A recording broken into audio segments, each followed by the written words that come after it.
interesting. Thank Steph. She's the one that brought it up. I didn't even know about it. Thank you guys. Hi, Vinny. How are you doing? Didn't see it come in. Hey, Chris. Hello.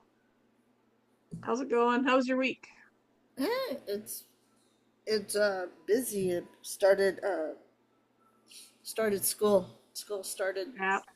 Yep. Busy, busy. So, Oh, well, we're not really busy because the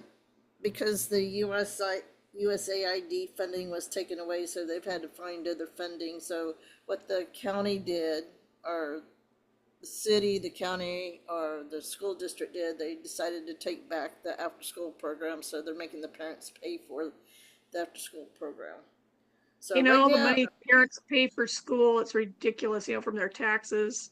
They're all yeah. squandered. It's Well, disgusting. I mean, and what they did is, of course, the after school program I've been working with, it's, in the lower income, where a lot of I don't know how many of them are illegal, but, you had that big population, the, Yep. and so they're like, people are like, they're either afraid to try to get the scholarship. I mean, that's the thing about scholarships. When you got scholarship money and they don't, um, and the people are afraid to apply, either they don't know how to apply or they're afraid to apply because it might open a can of worms. So I mean, Yeah. so for right now, we only have like 3 kids in the program. And I'm back to cooking. So I'm basically cooking because one of them's junior high school or Uh-huh. junior high school. Uh, he doesn't get there till really late, so I'm only cooking for 2 kids right now. So Oh, wow. it's fun because I get to go a little early.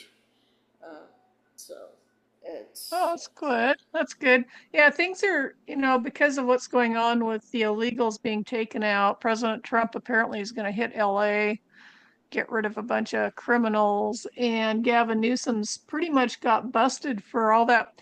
It came out how much money the government sent California for Palisades, and they didn't get any of it. The people didn't get any of it, and the people in the government stole it all. Well, Gavin's responsible for that, and it sounds like that's going to be he and the other mayor of LA.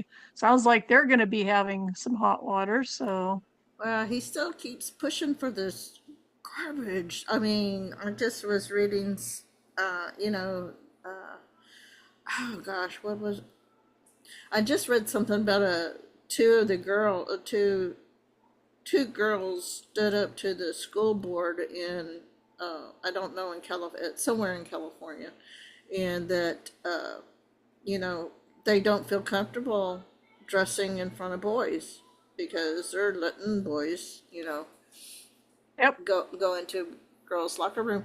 And here's the thing, I'm seeing these, I've seen a couple of I guess on Facebook I've seen a couple of I've seen some reports of fires, but it's not listed on the fire app.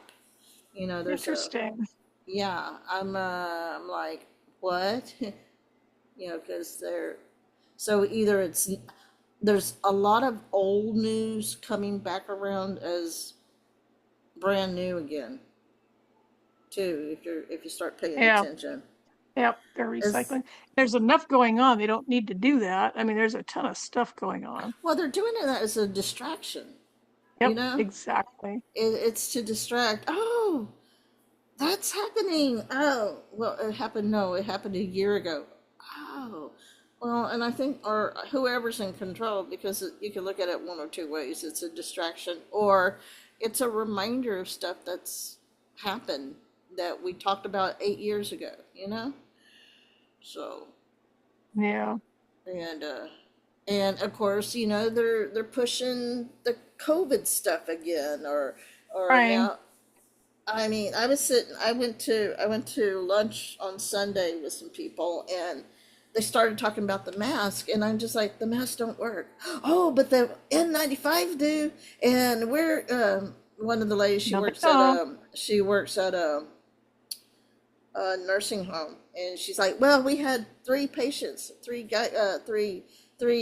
members or seniors have got COVID," and it's like, "Oh gosh, I don't even talk after Did you that. ask them about the flu? Say, whatever happened to the flu? I don't think about things like that. I'm not a You good. know, That's the I reason. do. I think I get mad and I say, you know what?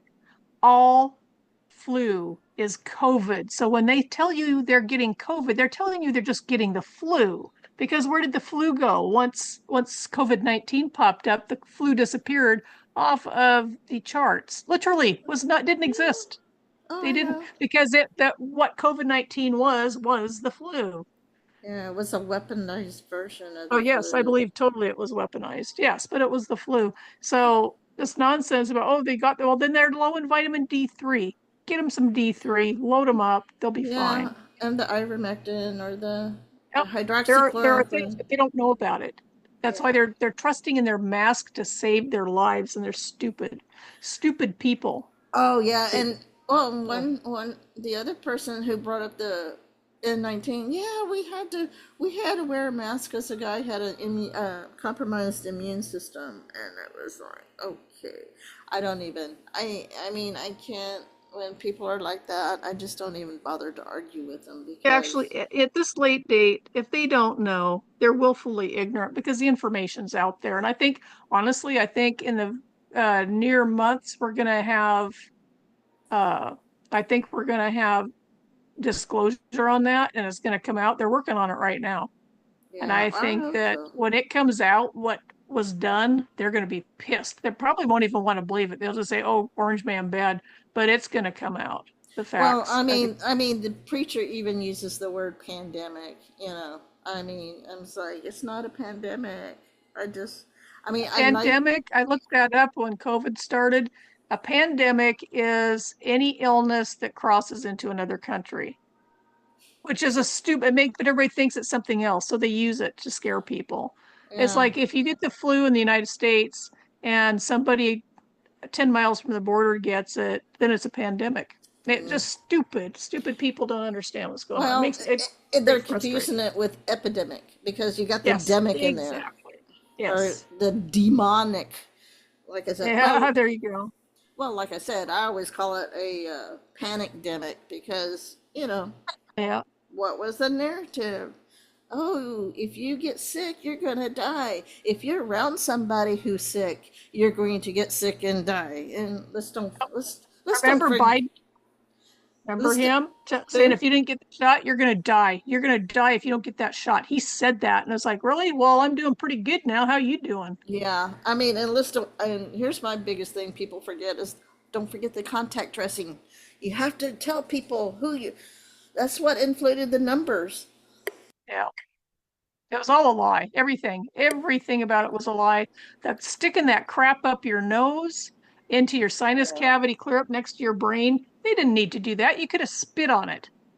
It's a Yeah. bunch of garbage. It always made me wonder when Dynamex talked about Thera-grippers, and I looked them up, and then I saw what they were doing with those Q-tips. I thought they're sticking something in. They're not taking anything out. They're sticking something in. Well, all they and Exactly. Not. and if you think about it, they started doing that with the N1H1 to test for the regular flu. You know, the N1H1 flu.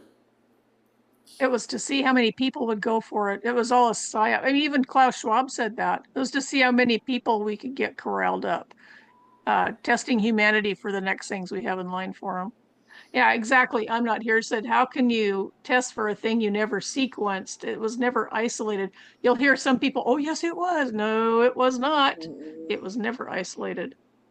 yeah. Nope, I me either, Kinsley. Me I either. Defies the logic. It's stupid. the only reason why my daughter got sick, and the only reason why I had to do it was for work. And but my boss got mad at me because I didn't take the rapid one, and we the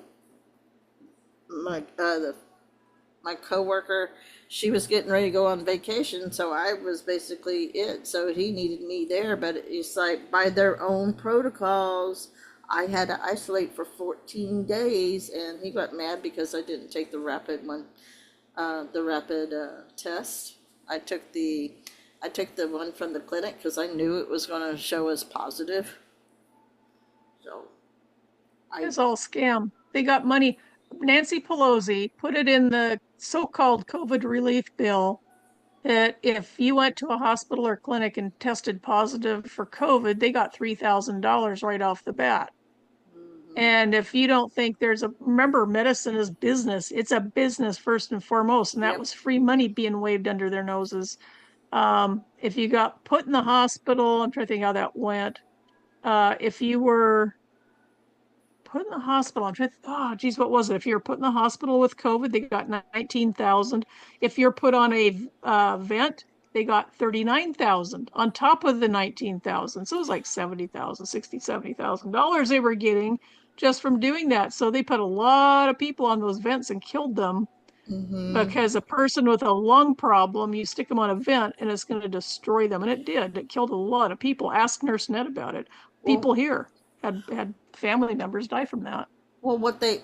not only that, it's not just that they would turn those things full blast and just blow Yeah. out the lungs, basically blow out the lungs. I had a friend, Yep. her husband, this was back in 2017, around the same time as Harvey, but her husband passed away. He and his, apparently was a genetic, because his mother, his sister, and he all passed away in the same thing in the same year, and it was some sort of pulmonary disease that was, and Hmm. he had scar tissue, he had scarring on his lungs that he didn't know about it, and the kind of disease he had, it was very progressive, and usually once it, I think I don't remember the total name of it, but once it's diagnosed, you have anywhere from 6 months to like 5 years. If you get it early enough, you have about 5 years. Well, they got it so late that he was on a time clock the moment, and he passed away within about 6 months. So There's that that family just, the rapid onset stuff though. Holy cow. People are getting told that have they're going from stage 1 clear up to stage 4. They're finding people at stage 4. It's like, why is this happening? The turbo cancers. What a name for them. How they even have a name. But the people are getting it and within days are dead. And like I was talking about last week, the Australians they were being given the AstraZeneca shots, and so many people were turning up with AIDS-like symptoms that the government stopped AstraZeneca distribution because hmm, people were getting basically AIDS from the shots. And that's an autoimmune issue, right? AIDS is an autoimmune issue. So the worst thing you can do is to take a vaccine, so-called vaccine. It was all, I don't even know if it ever came out of testing yet.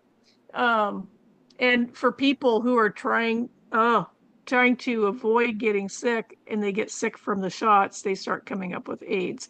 And everything else that comes with it. And now, like Kinsley is saying, yes, they've got um, the turbo cancers from the shots, and that's all popping out now. hmm. People that took the shots are coming out with turbo cancers. It's like, really, what a surprise! We knew about it years ago. I remember, oh, what was her name? The blonde doctor saying that people that take the Bricks, shots, Bricks. yeah, Oh, Mikovits, Judy Makovitz. Judy, yes. She said when you take that shot, you got 5 years to live. Well, And guess what's happening? my brother-in-law certainly did on him. Yeah, I mean, when I heard about my family, a sister and her family taking the shot, I was like, oh man. Just know. And there are ways to circumvent it in some cases, but I think the reason they had each big pharma company have their own shot was because they were trying different poisons in each shot. Johnson and Johnson got one type of poison. Um, AstraZeneca got another. Moderna got another. Moderna had never, ever in its history even manufactured a vaccine before. And they managed to magically come up with one in 4 months. They all did, Yeah. and it usually takes years. It's a scam. It's a huge scam. And remember, the people running this stuff are eugenicists that want you dead. So put them in charge of your health care. Well, and remember when President Trump? I mean, I could still see and hear it in his voice how angry he was when um, Pfizer came out with the shot first. He Yep. was angry. He was not happy that they did. And I know people still don't understand that warp speed was not so much about the shot. And you got to remember the first batch of shots were not as I guess you could say potent because they didn't have every batch that came out it was they added stuff. They added stuff Yeah. to each time. I think they knew what they were doing. I think the stuff they added was planned. They, I have no doubt because they planned this years ago, years Okay, before it actually happened. And he got, was it event 301 or whatever it was, right. exactly mimicking what happened. Remdesivir, I researched that. I researched that in the beginning of 2019, 2020. Um, and I found out that it had been used for, it's either Ebola or I think it was Ebola. Um, the testing phase for remdesivir by Gilead was stopped and the drug was shelved because it would kill 53% of the people that took it within 1 month. So they shelved it because of the fatalities involved with it. And when COVID, all of a sudden they start talking about vaccines and medicine, January 1st of 2020, Mm-hmm. Gilead, for no particular reason, pulled it off the shelf and started mass producing it. And they said how many millions of tablets or whatever the medicine form is in. They said that many million doses. And then in April, they were going to do another several million. It's like, why? And the next thing you know, oh, well, that's the treatment for COVID. Really? Remdesivir made by Gilead, Gilead Labs is tied up with Kite Pharmaceuticals. People on their board of directors are in Kite Pharmaceuticals, who is partnering or has partnered with Fosun Labs in Shanghai. These people all, if you go looking into these people, they're a bunch of dirty, oh my God, they're just criminal. Um, but the person, I don't remember who it was, but Nancy Pelosi is up to her ears in this stuff because Yeah. she incentivized this stuff by putting dollar signs, and they're still doing it as far as I know. They're still giving out money um, to incentivize hospitals and clinics and doctors to take this money, massive amounts of money, to treat something that, and they made, I mean, you look at them, they made people worse. People didn't get better when they went to the hospital. If they went home, they lived. If they stayed in the hospital, most of them died. It's just crazy. Oh, excuse me. Well, I know the maintenance man, and this was in what, probably 2021 after, yeah, probably mid. I don't remember, but it was after because they say that it was after the election, and the maintenance man, uh, he was sick. He got sick. He went to the doctor, went to the hospital. They kept turning him away, and finally he got bad enough, and they didn't treat him at all. He got bad enough that by the time by the time he got bad enough for them to admit him, it was too late, and he passed away. And it and he and I, yeah, he was friendly. We talked, occasionally, but he was a nice man. And the fact that he passed away, it was like, it was a shock because I had just seen him like a week or two prior. It hadn't Uh, been very long, and oh, and I didn't even know he's sick. And then I asked another yeah. maintenance man what happened, and he said, yeah, he died of. He said he died of COVID, but he said that they didn't treat him. They didn't treat him until it was too late. And One person that I know of died with COVID. He'd taken steroids. I think he was still taking them when he died. The first fatality in our county, supposedly from COVID, was 79 years old. He was an alcoholic. He was a type 2 diabetic, and he had, what was it? He had fatality type, what was it? Mortality. What was it? Alcoholic. type 2 diabetes. I think he had cancer. And then they said, oh, but he died of COVID. Yeah. It's like whatever. And, well, it's well, and don't forget about the fact that they didn't treat them. People weren't being treated. No. They weren't being treated properly, you know? I know when my daughter got sick and they didn't give her the hydroxychloroquine, but they gave her the Z-Pack, Yeah. the, and everything else. And because, what is, the way they test for the breathing, I mean, she's like, oh, well, she's young, she's everything. But I tell you what, although I still say I didn't have COVID, uh, my whole thing is, because I also did a lot of research on this, and the contact tracing really just that triggers me every time because people stop talking about the contact tracing and they don't remember, but I do because they called me. I'm like, oh, are you going anywhere? Who have you been in contact with? And I'm like, I'm taking my grandson to the park. There's nobody around us. So I'm not in contact with anybody at the park, just me and my grandson. And it was crazy, but there's a point I was going to make and I don't remember what it is. But yeah, that whole stupidity and having to wear the mask and then you had yeah, so but anyway, they're trying to bring it back here in California, and so far, Oh, they're trying here too. Washington State just passed a law that in the next health crisis, if there is a vaccine, they can force citizens to take it. They don't have a choice. Why would they do that? Because during COVID, the people that didn't take the shots are still healthy. That they want you dead. They want this crap in your system so that you will die. yeah. Well, and don't forget also, let's see, why would they have to bribe people to take the shot?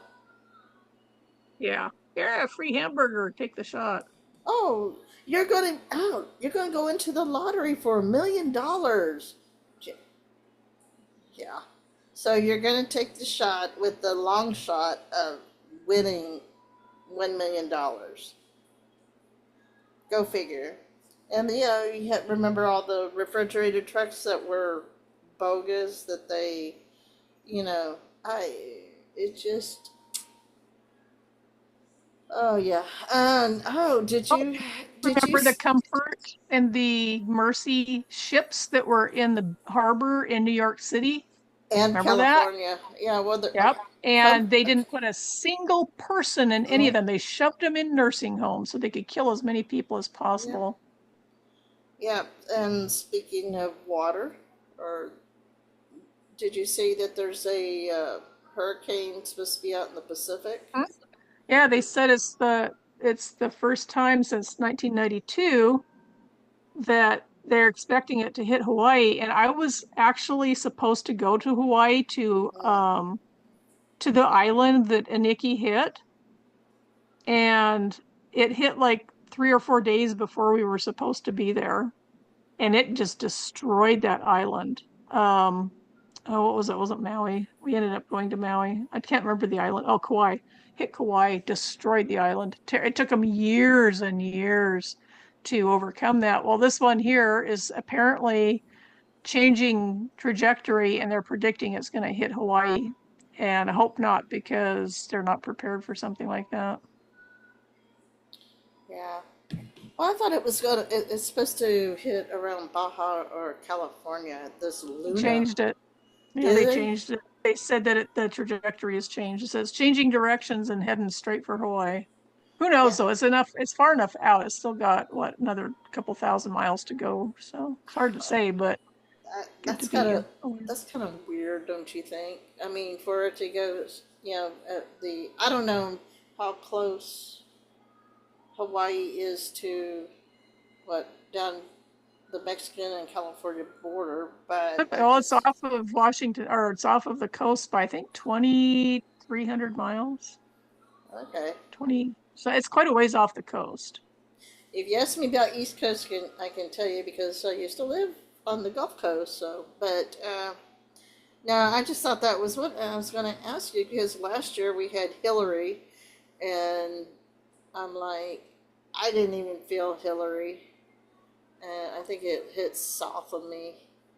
But I was like wondering how often do you have two hurricanes or tropical storms within 2 years in the Pacific?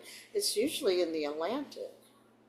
Yeah, it's not unheard of, but it's rare. Well, like I said, in 1992, what's that, 33 years ago?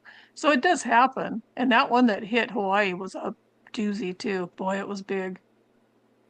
But yeah, things are happening. Well, look at the earthquakes that have been going on. I still think I still think that there's something. Well, in military, because they did a PSA. What, yesterday they came out with a PSA for the next 2 weeks. There's going to be air activity around the base. Oh, really? So, of course, they say that, but you don't know the real reason why they doing it. So, you know, because what they put out in the public's not necessarily the truth. No, it's hardly ever the truth. Well, and It was and like, no. and I kid you not, they're ever since that raid on that pot farm, um, they have now taken over some of the farmland and they're putting in windmill farms. And Oh, gee. I thought President Trump did away with that with the executive order. Yeah, he did. He did. Well, they're putting them up. I gotta go get pictures. I need to go get pictures of that pot farm and see and show what they're doing. I don't know what they're growing now, but whatever it Well, is, it looks good. you have to remember, somebody makes those windmills. Whenever you see them going up, know that it's government graft. Somebody is rubbing somebody's hands with dough, and somebody's getting a kickback because you've got people that manufacture them, people that own the companies, like Solyndra. Always think about Solyndra. Um, they are inefficient and they have a short shelf life and they do not produce enough power to make up for what they cost. And in Washington State, they've been tying those into the grid along with solar panels when we've got Grand Coulee Dam. And guess what? That's where we get our power is Grand Coulee Dam. But no, this Canadian company that bought our power company said, no, you have to put windmills and solar panels up, and they cost way more than free water, so you got to pay more. It's like, oh my gosh. Well, Yeah, no and outside country should ever own our utilities. It's insanity. and don't forget, we got foreign investors coming in and putting these windmills in by military bases. So, Yeah, but it's a scam, and Trump's trying to fix it. and not only that, in oh gosh, Corpus was making news because the people voted for a desalinization plant to take all the salt water, Yeah. and the council voted 6-3 to halt the building and do more studies Well, for the thing is, for the most part, you have the water. You've always had the water. you You know don't need desalinization plants. well, but it takes away the okay. So because I talked to someone about it because I'm like, is it a good deal or bad deal? They said it was a good deal because it takes the minerals out of the salt water and you can use it for other things. But But still, you don't need to. You don't need to. You've got the water. Like Trump said, President Trump said, you've got tons of water. You don't need any. He talked about that. And what they're doing is trying to make Californians think there isn't any water because they shut it all off. It's a no, no, bunch no, of no. lies. I said Corpus Christi, Oh, Corpus. okay, Texas. Yeah, Gotcha. yeah, Corpus Christi because they are. Apparently, the quote unquote drought is they're running low on drinking water. The aquifers are drying up, and so Mm, but here's the kicker I'd be too. surprised. They've come up. They found out there was an audit, and uh, over $2 million has been missing from the city, and it's like okay, Everywhere. Everywhere. The yeah. thieves are, that's where they go. So Hey, it's hang on a second. Jujila, where do you live? I've been asking you over and over again, where do you live? Seems like our stupid trolls all come from foreign countries. They don't come from here. They're not homegrown. It seems like they're all foreigners. Oh, sure. Where at? I don't believe you. Yeah, a lot of people have lost loved ones here from stuff. But anyway, I don't believe you for a second. We'll catch you. You'll slip up as they always do because they just keep hammering and hammering and hammering on the BS, all the government crap. And that's how all the trolls seem to be. They throw out a bunch of BS that has nothing to do with reality. Anyway, yeah, that one's been in chat for some time, trying to stir up crap, putting out a bunch of lies. yeah, but Ugh. but let's see. Anyway, yeah, so there's stuff going on with that. I see they're trying to get rid of RFK Jr. because he's threatening their money pile at Big Pharma. Now I'm No, starting to sound like him. I gotta clear my My throat. gosh. Well, did you? In of course, you saw that Rudy Giuliani. What do you think about that story about Rudy Giuliani? I haven't read any specific articles about It it. was a Exactly setup. what happened. Yeah, that's how. I mean, here's my question. So, from what I read, what little I've read, so he answered this uh, domestic call. I don't know if he traveling and someone flagged him down for a domestic call, and then he was hit from behind in his car, and and I noticed the the tweet that came out on X about, or True Social, the truth that came out on it, that he says thank you for the to the New Hampshire Police Department and blah blah Highway Patrol blah blah blah. I'm like, who called? I mean, was it his driver or whoever was with him? Who called the ambulance? Who was? I mean, I I think still it was his driver. because I'm like, So okay, what I heard, there's something missing in the story. yeah, what I heard was that there was a call. Somebody, the driver stopped. Giuliani got out. Excuse me. And he went back into his limousine or whatever it was he was in, and then got rear-ended in the car. He was in the car, not outside. First reports were that he was hit by a car, like he himself was hit by a car, but he was inside the vehicle. It just sounds some woman, I guess her husband or boyfriend was beating on her, was what the story was that I heard.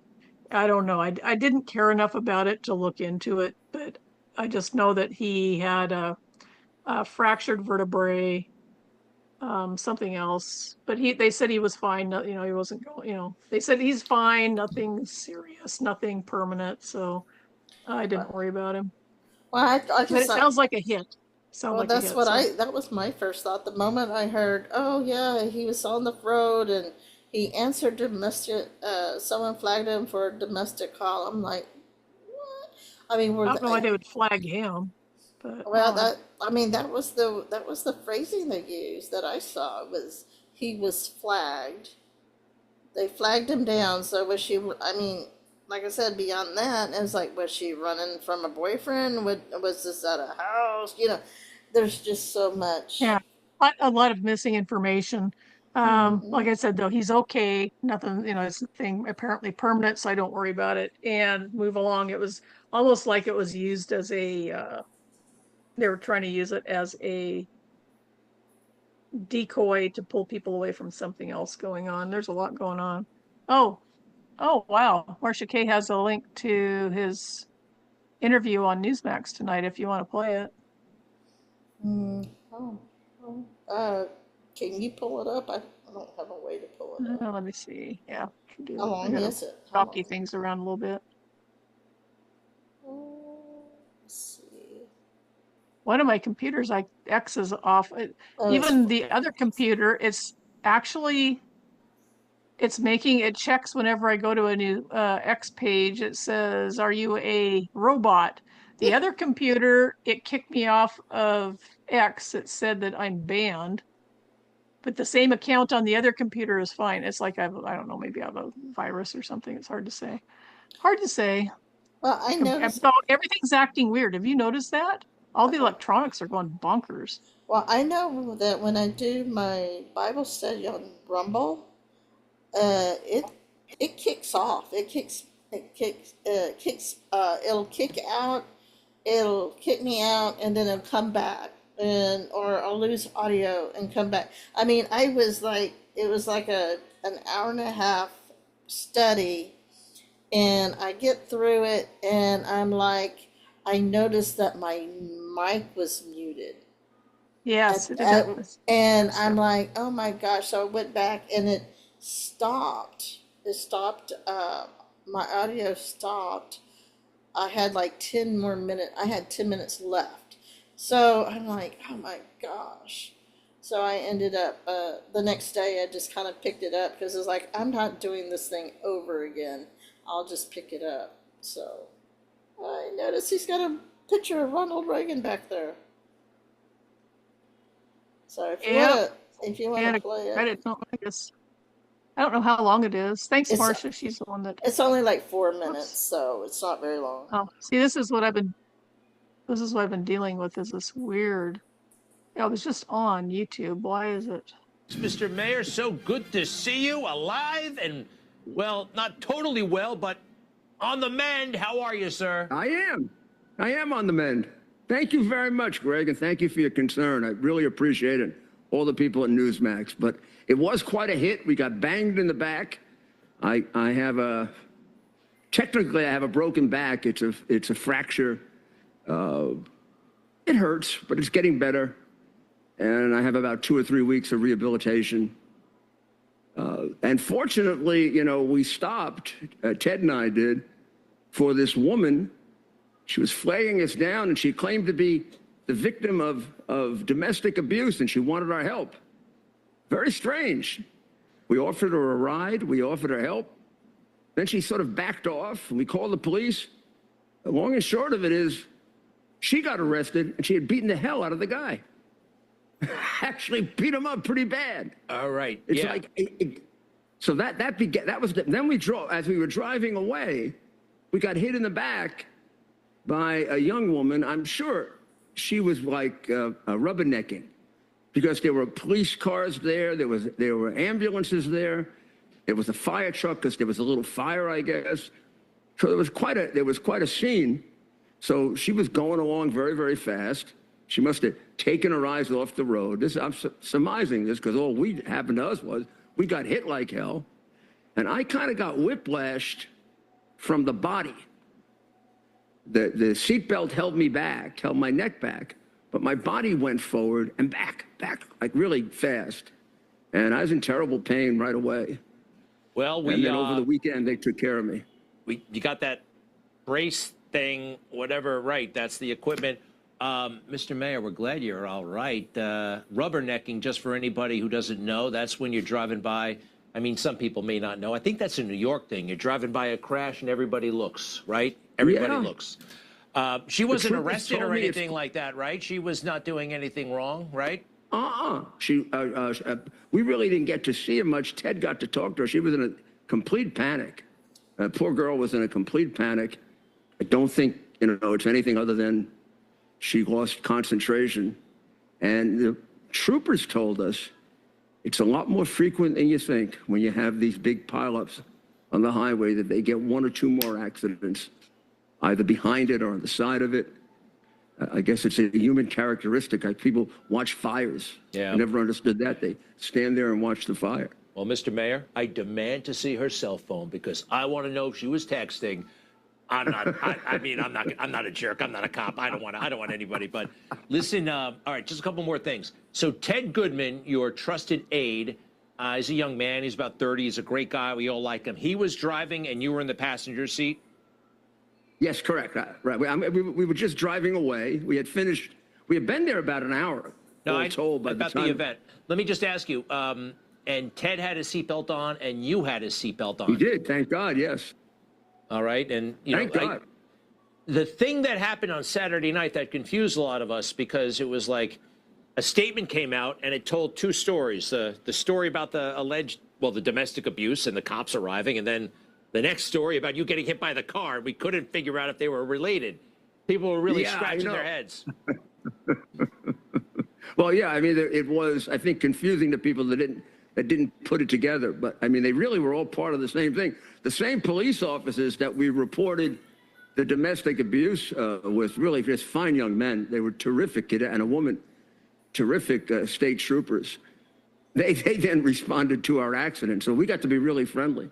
They came to the hospital with me, and as you might imagine, you know, I love cops, so we became good friends. Well, the cops love you too, Mr. Mayor. Hey. Information. So, That was well, interesting. I've actually I've gotten hit behind before, and Me you too. don't, I mean, I can't speak for him, but I didn't feel it right away. It was like a delayed reaction.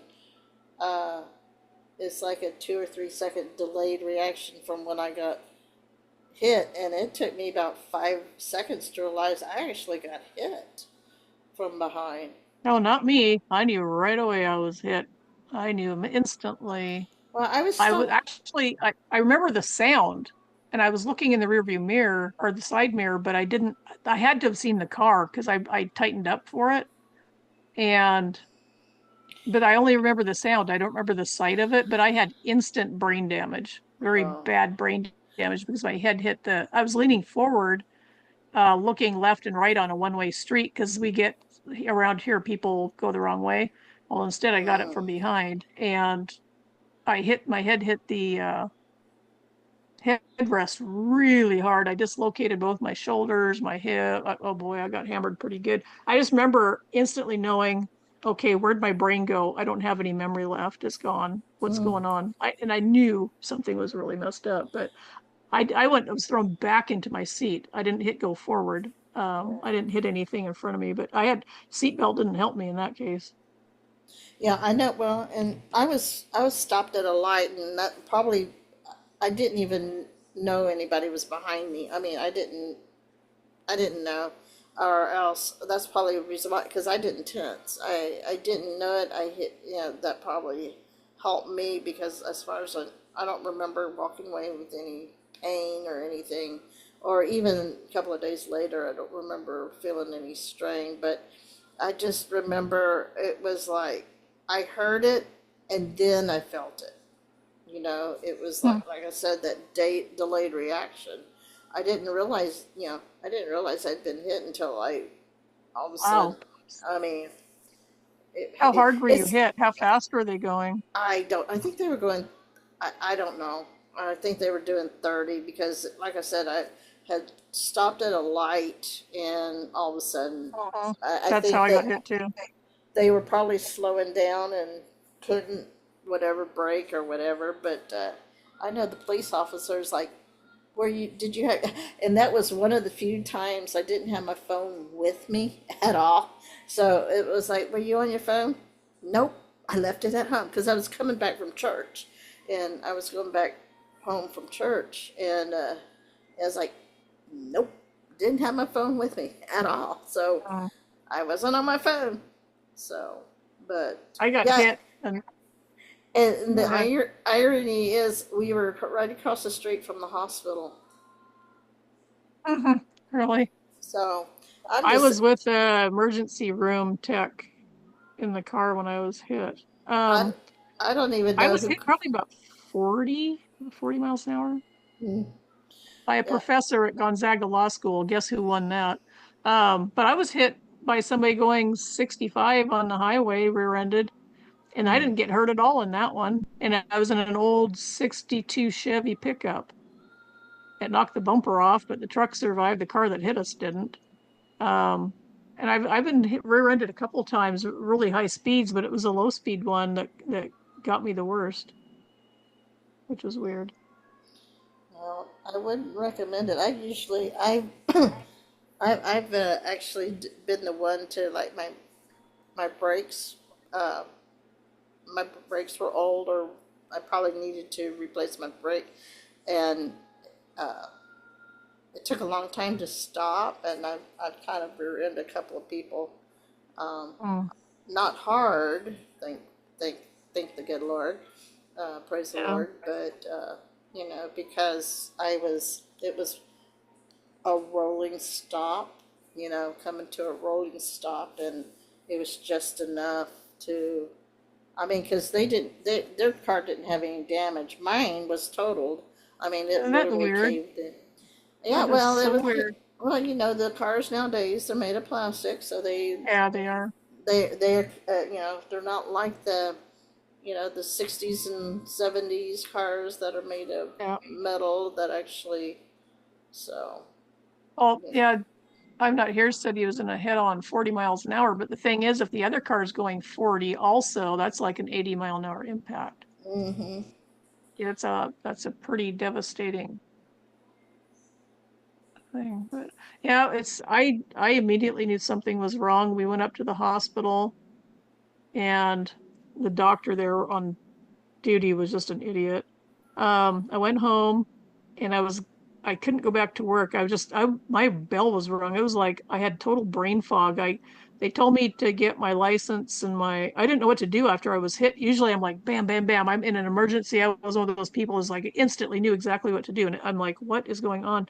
They asked me for my license and insurance, and I didn't know what it was. I went to the truck. I thought, well, if I look around, I might find it and it might be written on there and I can tell what it is. I had no idea what a license was. I went through years of rehab, like 4 years of rehab, uh, to try and remember more than two things in sequence. Yeah, it was bad. I couldn't believe it because and my head hit the headrest. It was just the way my head was. Um, I was looking in my side mirror, leaning forward slightly with my elbows bent, and I must have seen the car because I remember I had my foot on the brake and on the clutch at the intersection, and I must have tensed up really hard because it blew my shoulders out forward, dislocated both my shoulders, my hip that was on my right hip because it was on the brake and it must have twisted or something and then something else. I can't, but I had a lot of damage, physical and mental damage from that. But yeah, it wasn't that big. I didn't think I could have been hurt. There was no blood. They kept asking me, "Are you hurt?" And I said, "I don't know. I don't think so. There's no blood." I thought there had to be blood. And I was like, "There got to be blood," but there was no blood. And yeah, I have dealt with that for 3 decades, all the aftermath of that. And then I got in a bad snowmobile accident, and I'm pretty sure I broke my hip, but I didn't realize it because I was too strong. I just, yeah, because they did an X-ray on me for something else and saw that my hip had been broke. The only thing I can think of was when the snowmobile accident, because it threw me way up in the air and I came down on my hip on the ice. Yeah, it was weird. My body's been through a lot of rough stuff, and it's just I've been lucky to. I guess I haven't lost any limbs yet. Hope I don't ever. But yeah, it's people get into bad things like that, and I think God protects us in a lot of. Same here, Yeah, Susie.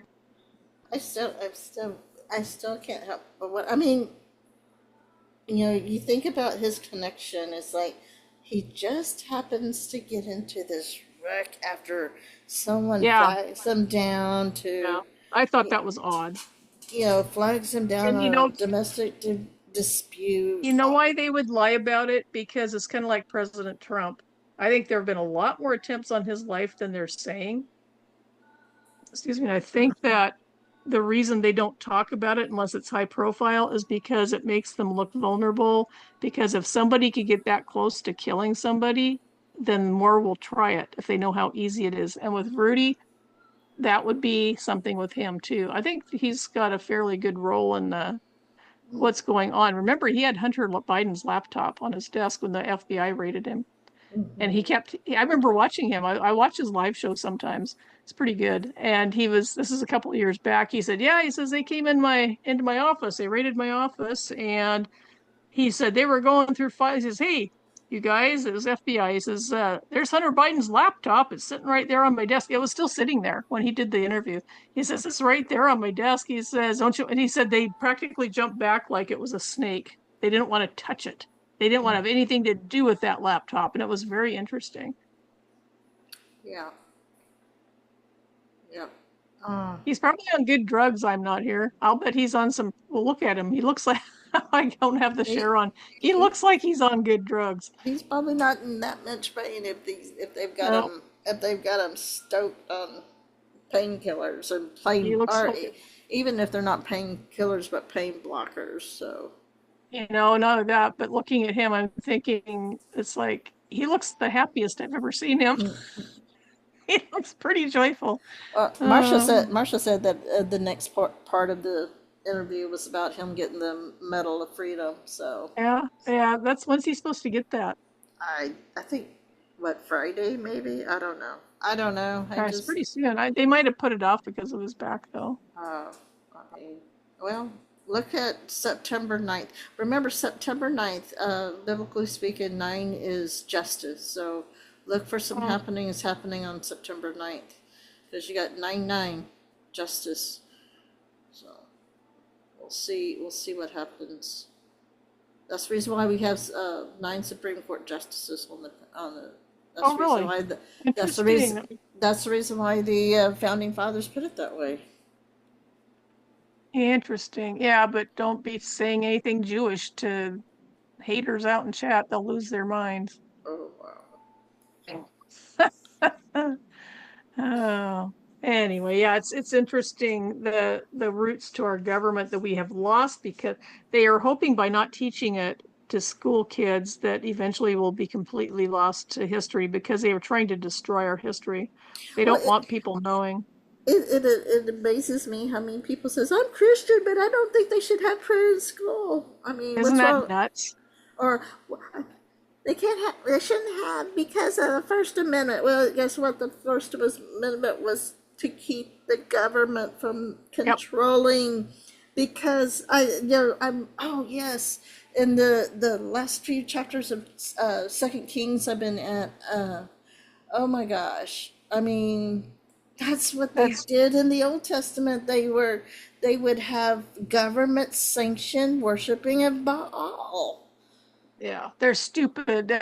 I'm just stupid is the word of the night for me because if it's like, okay, where does it say there is no separation of church and state? That was a letter written. It's not in law. It's a letter written to was it Danbury? Can't remember now. By Jefferson. Yeah, Danbury's church. It was an opinion. It was an opinion. It's not law. The main thing they don't want the government to say, okay, everybody has to be Catholic.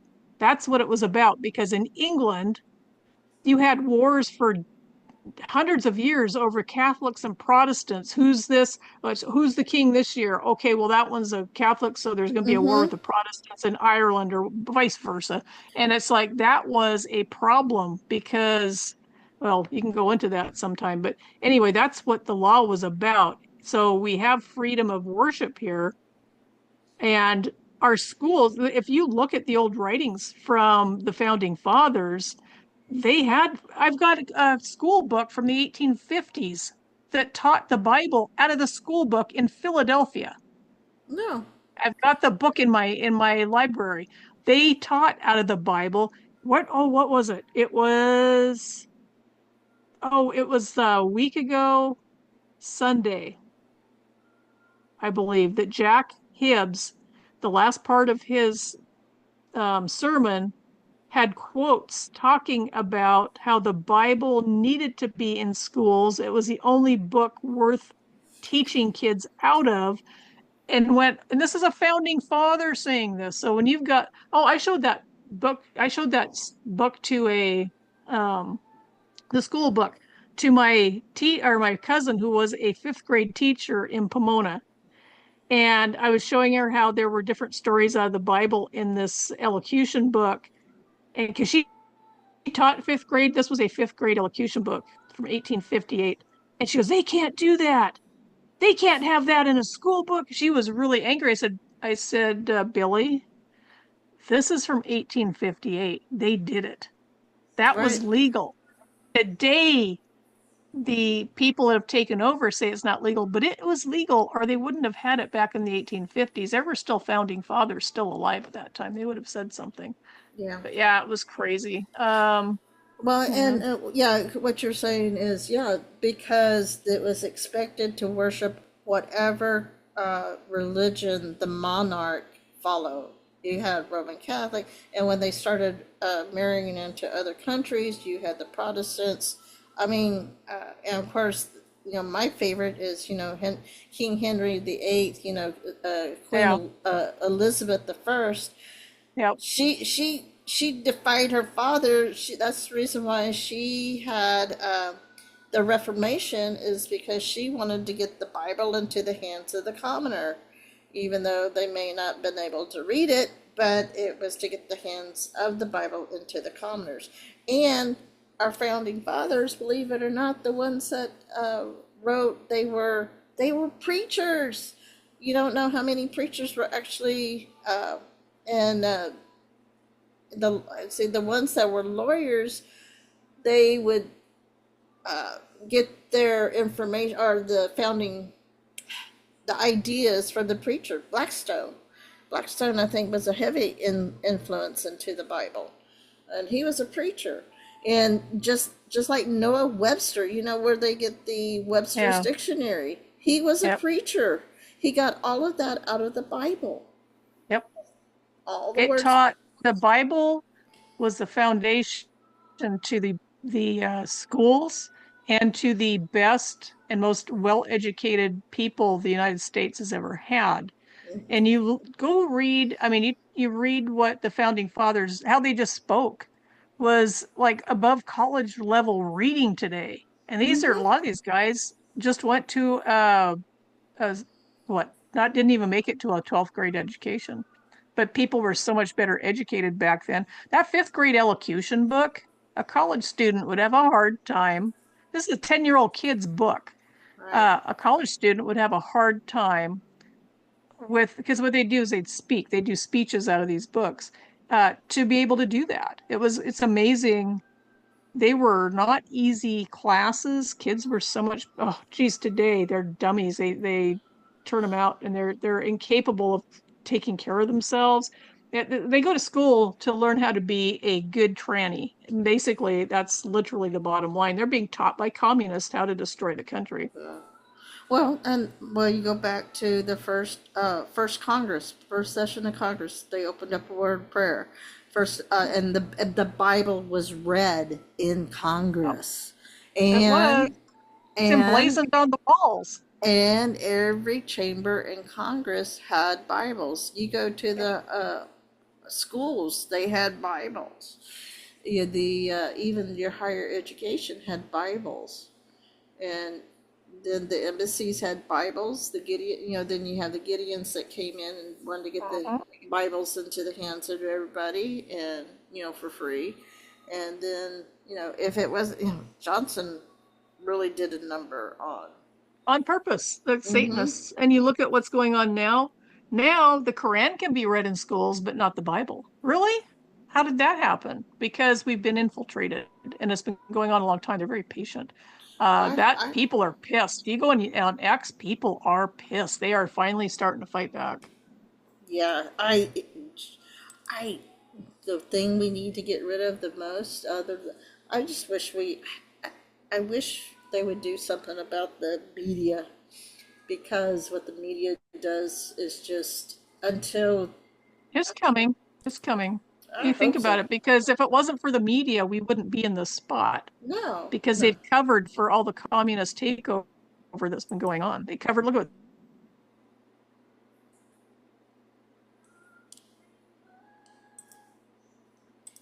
covered for Obama.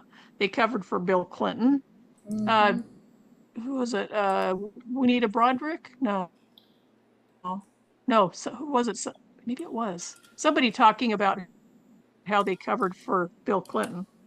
Gloria Allred covered for Bill Clinton Oh, yeah. when he was molesting all those people. Well, Juanita Broderick came out and talked about Clinton from the very beginning.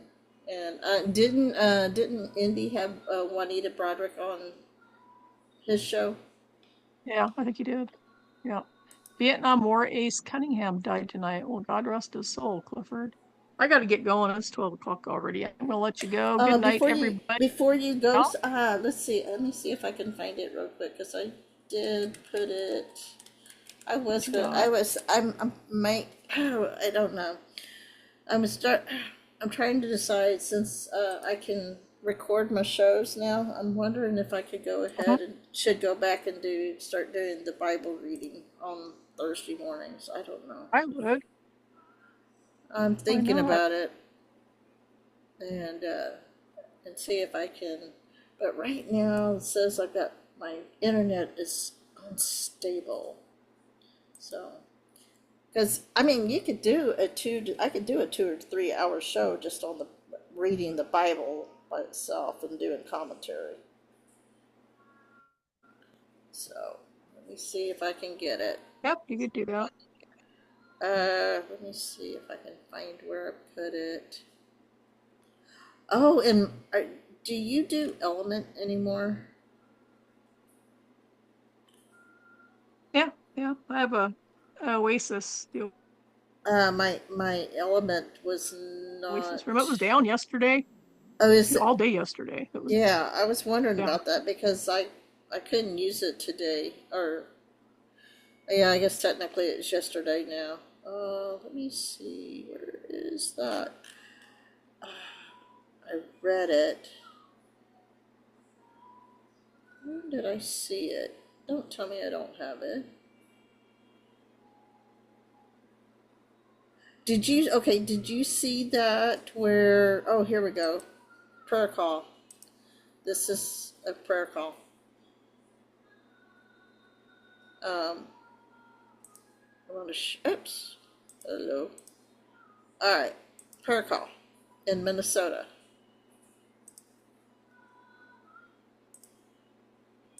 So look at the date on this thing. I saw this. They are making it call to prayer ordinance raises First Amendment questions.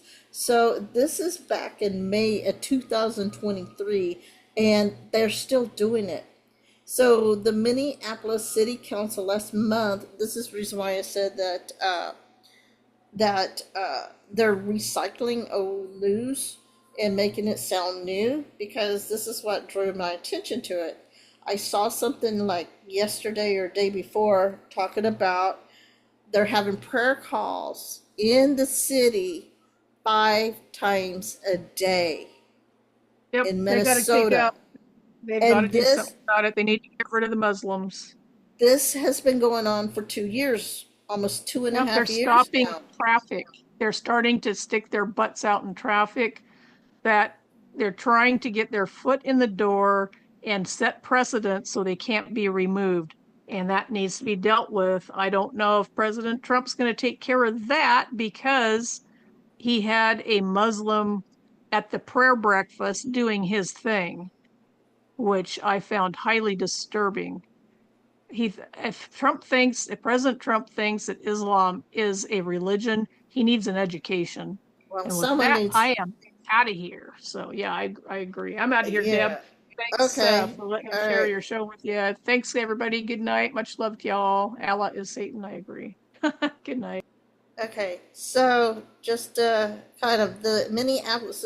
So this is back in 2023. Okay, the Minneapolis City Council last month it removed restrictions on the hours that mosques may play amplified calls to prayer. It's a laudable way to reach out to a large community, which includes the greatest number of people of Somalia ancestry in the United States. If you're not coming here to assemble and be a part of the United States and our history, you need to be out of here. I don't care what country you come from. The new ordinance allows Muslims to play the call to prayer from the mosque around the city, customary 5 times a day from pre-dawn to post-sunset.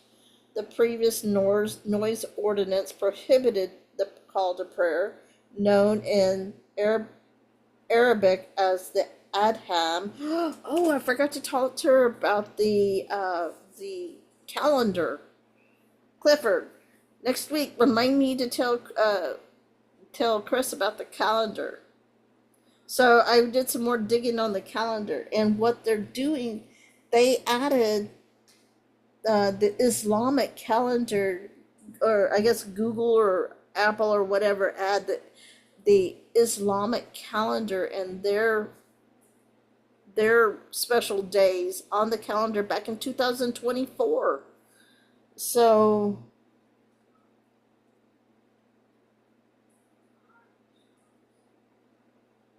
be sure to remind me. So what happens is I get these. I think I'm gonna talk to Chris about something, but we always end up talking about something else because we kind of go from whatever she's playing to and then we just kind of go for there. So there are things that I'm like, oh, I want to talk to her about this, and I forget. Anyway, so during certain early morning and late night hours. But the widespread blessing of the new measure, which was unanimously approved by the city council, was praised by Mayor Jacob Fry, overlooked some of its legal vulnerabilities.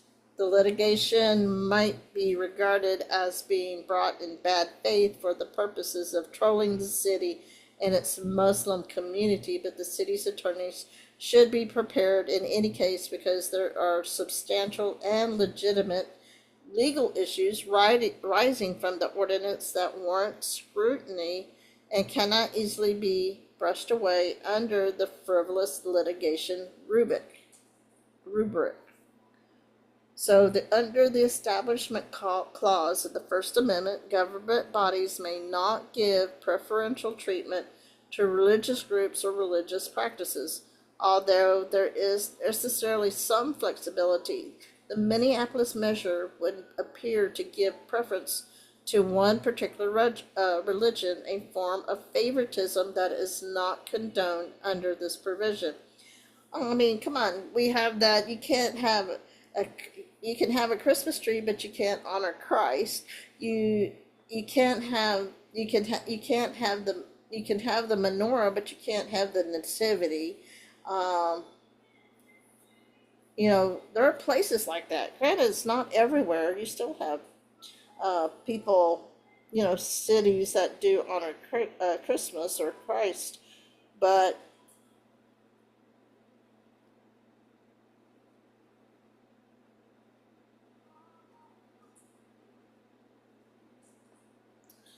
yeah, anyway, so the courts have devised a 3-part test derived from the 1971 U.S. Supreme Court case Lemon versus Kurtzman for determining the validity of Establishment Clause challenges. Does the policy have a secular purpose? Does the measure advance or inhibit religion? Remember, Islam is not a religion, it's an ideology. They disguise it as a religion. That's how they're able to infiltrate. Does the measure advance or inhibit religion? Would a legal challenge involve excessive entanglement by the judiciary if subject to litigation? Whatever that means. So this 3-pronged standard has been subject to substantial unease, including on the part of some of the justices themselves. The late Justice Antonin Scalia, in his customary colorful language, equated it in a subsequent opinion to a ghoul, and this is in quotes, in a late-night horror movie that is repeatedly killed and buried, only to rise Lazarus-like as it stalks First Amendment religious jurisprudence. His right-wing colleague, Justice Clarence Thomas, finds it utterly indeterminate, referring instead to a test to determine if the measure in question constitute an endorsement of particular practice or sect. So, despite the criticisms, the lemon tenet still remains the prevailing law, and the Minneapolis measure seemingly fails to satisfy any of the three prongs, let alone all of them. So, why was it allowed? Like I said, this is 2023, everyone. It's clearly not secular. Its effect undoubtedly is to advance religious practice of Muslims, but not other religions, and any legal action would embroil the courts in having to assess certain features of Muslim prayer practices, which would create the type of, in quotes, entanglement that is frowned upon by the Lemon Law. Oh yeah, and let's see, the Lemon Law got reversed a couple of years ago too, and people forget about that. There are, to be sure, countervailing considerations. Also embedded within the First Amendment is the free exercise clause, which occasionally conflicts with the Establishment Clause. While the latter prescribes governmental assistance to religion in general, the former necessitates accommodating religious practices and preferences. And quoting, Congress shall make no law prohibiting the exercise thereof. I don't know if I want to finish this, but because this is but I saw that and I'm like, you mean this has been going on for 2 years and it's just now coming to the forefront?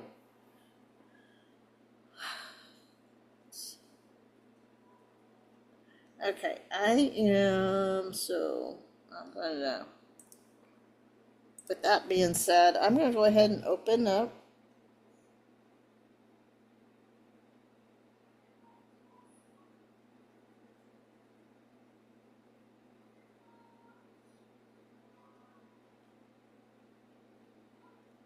So if you want to give me a 1, let me know you're going to stick around, and I'm going to go ahead and do my show opener, and we'll go from there. Because I did have other things that I wanted to share, but I don't know.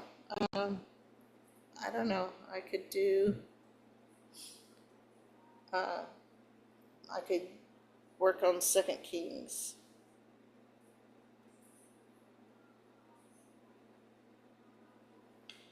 All right. I'll be right back.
Finally, my brethren, be strong in the Lord and in the power of his might. Put on the whole armor that you may be able to stand against the wiles of the devil.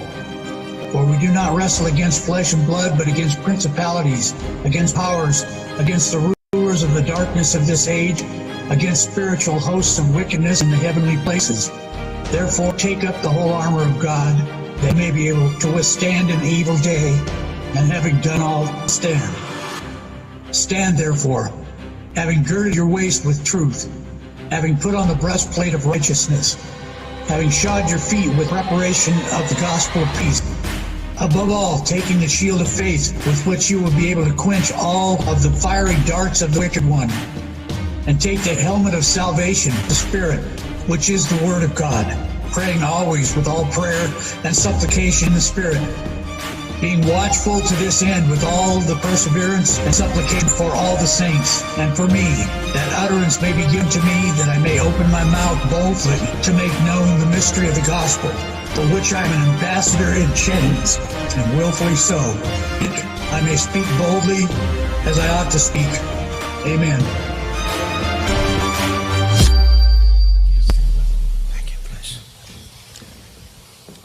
Father God, I ask now for an impartation of your Holy Spirit. May the fullness of the Spirit of Jesus rest upon President Trump, that he be anointed with wisdom and understanding, with your counsel and might, with knowledge and fear of the Lord. And accordingly, may President Trump not judge by what he sees with his eyes, or decide by what he hears with his ears, or lean on his own understanding, but may he recognize your prompting and move according to your guidance. I ask that you give the President supernatural discernment to know who is trustworthy and who is not. Bring into the light all deception and intrigue. Expose and reverse the plans of those who would harm President Trump and this nation. In the name of Jesus, I break off all voices and influence that do not come from you, Father God. May your truth and peace surround and reign in the White House. God, you have raised up President Trump to govern at a time when there is a resurgence of oppression. Only you, Lord Jesus Christ, can anoint him to victories over strongholds and to establish justice for the needy. Give him strength and courage to persevere in the constant battle that surrounds him, and refresh him. Father God, I see you have a heart for President Trump. Draw him close to you. I ask now for an impartation of hunger for you, so that he may love with all his heart, soul, mind, and strength, and delight in knowing you. And if he came and whispering your name, may he go forward shouting your name. In Jesus' name, in the name of my King, I bless you.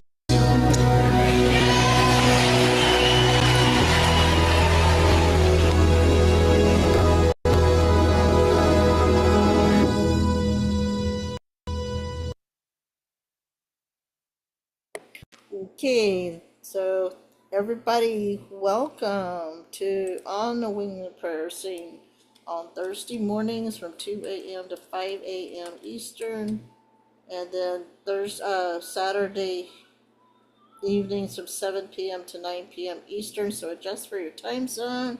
How is everyone this morning? I see there's a discussion on, by the way, there is no Revelation 23. It stops at Revelation 22. So whatever scripture you're finding in Revelation 23 does not exist in the Bible. Check. Come on, I move stuff. Why is my internet unstable? I move stuff today, so there isn't any reason. So,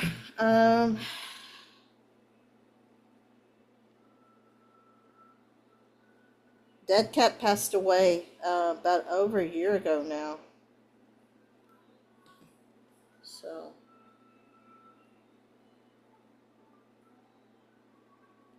I'm sorry if I'm being blunt about that. I just, when it comes to things like that, I just don't know how to say it, except just come right out and say it.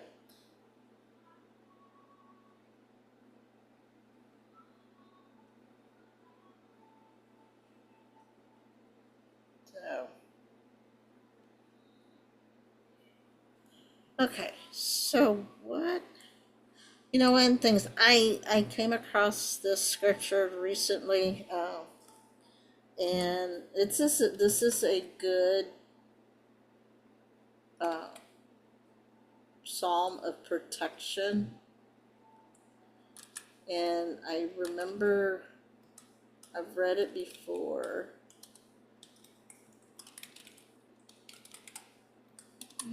And by the way, I'm going to put,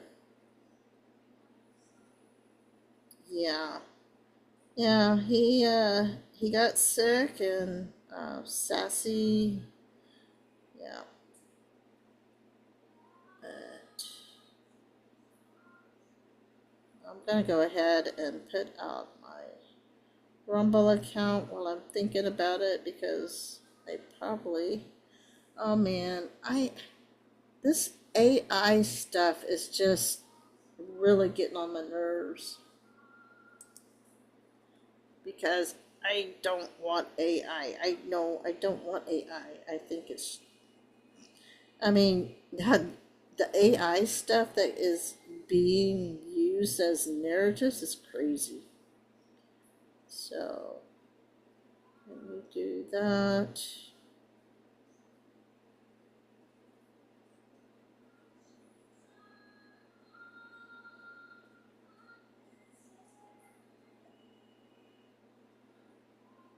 And I'm going to put my other links.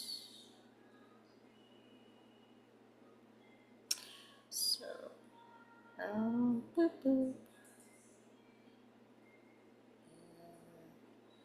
So would anybody like to do call-in? I still can open up the phone line and do call-ins if you want.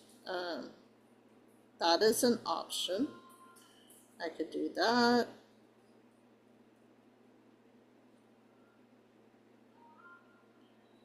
So that is an option too, if y'all want to call in and talk about what's going on.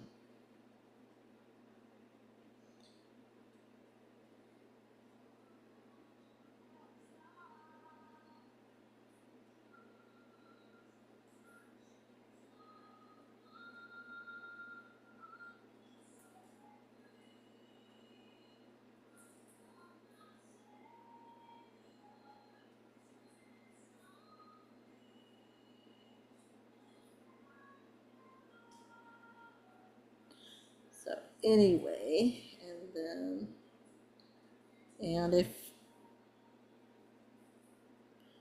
and the reason why I put these links out more than once is because new people come in all the time, and when you come into chat, you don't always get to see what transpired, what chat transpired ahead of time. So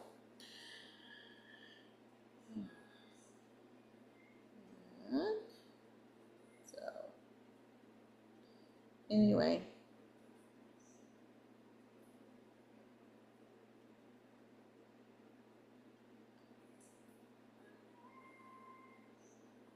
all right.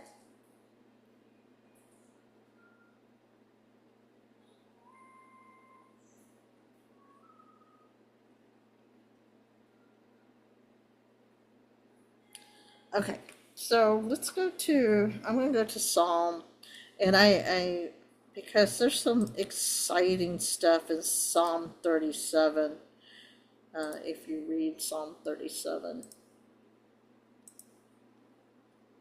Because I actually used to, the reason why I stopped was when we started, the show stopped being archived, and I was using that screen recorder. I was having to uh, stop the recording so I could, go and get my links. I didn't want, you don't want everybody to see what your links are going to look like. It's kind of like doing back office stuff. So I didn't want to do that.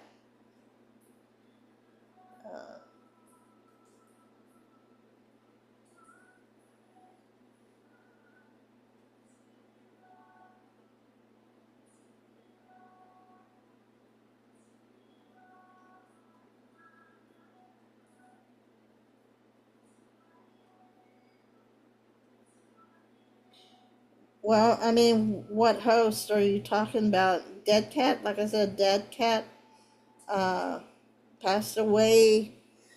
Thumper's moved on. Um, oh, we've had a lot of folks moved on. We've got Indies moved on. You know, there's a lot of hosts that have come and gone. You know that things happen. We've Lady RWB. Yeah, the archives. Glory. I think he's been getting different. You know, he basically has a job in the entertainment industry, so he's probably been out of pocket. You know, once Indy kind of moved on, then Glory, because Glory was the one that was doing our archiving, and we don't have the archive anymore. So each individual host, if they want to, they they record their, you know, they find a way to record. Either they get their own screen recorder so they can record, or you know, or they find other ways to record the shows, and they put it on their, hey, Barb, yeah, NurseNet, Gertz, Noah Gertz passed away. So anyway, I wanted to read a psalm. Now I use the New King James Version because I I feel I figure it gives the context. The original King James is just kind of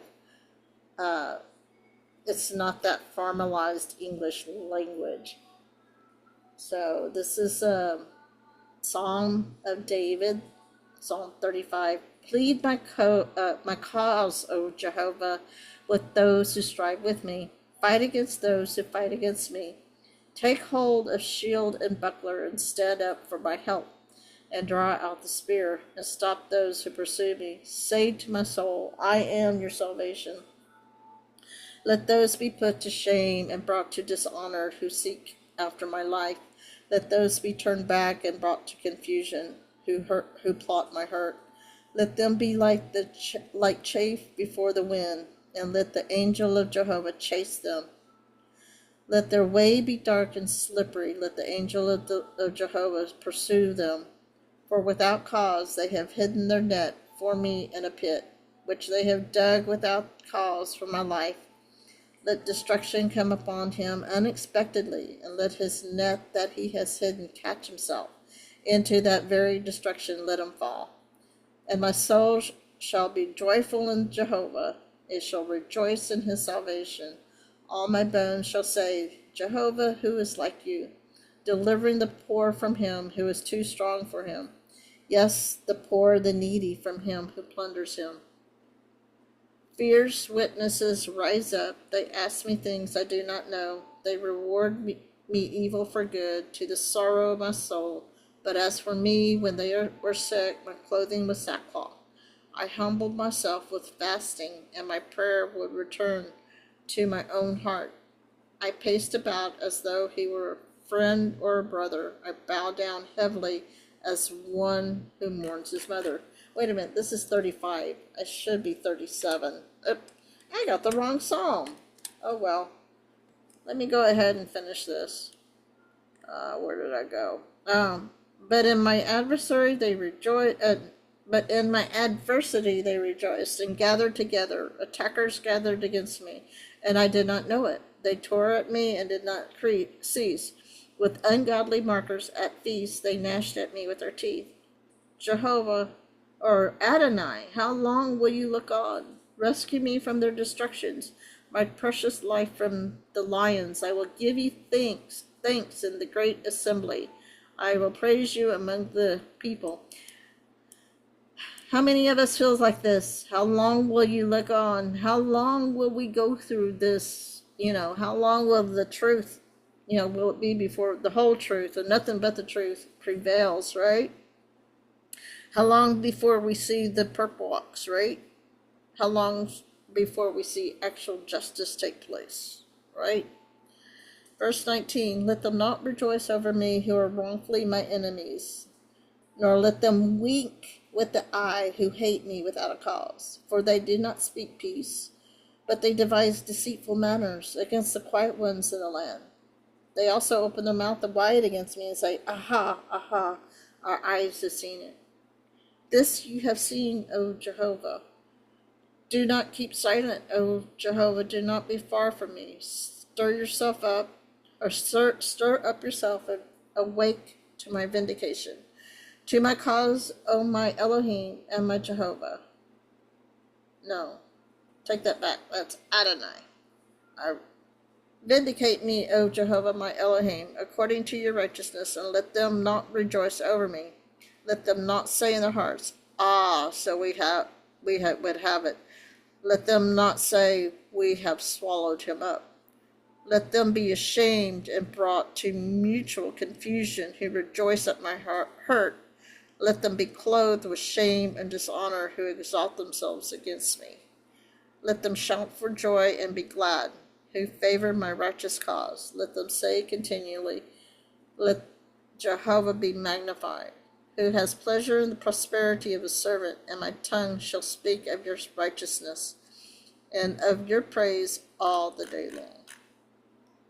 So this is the one I wanted. This is the one I wanted. Here. Psalm 37.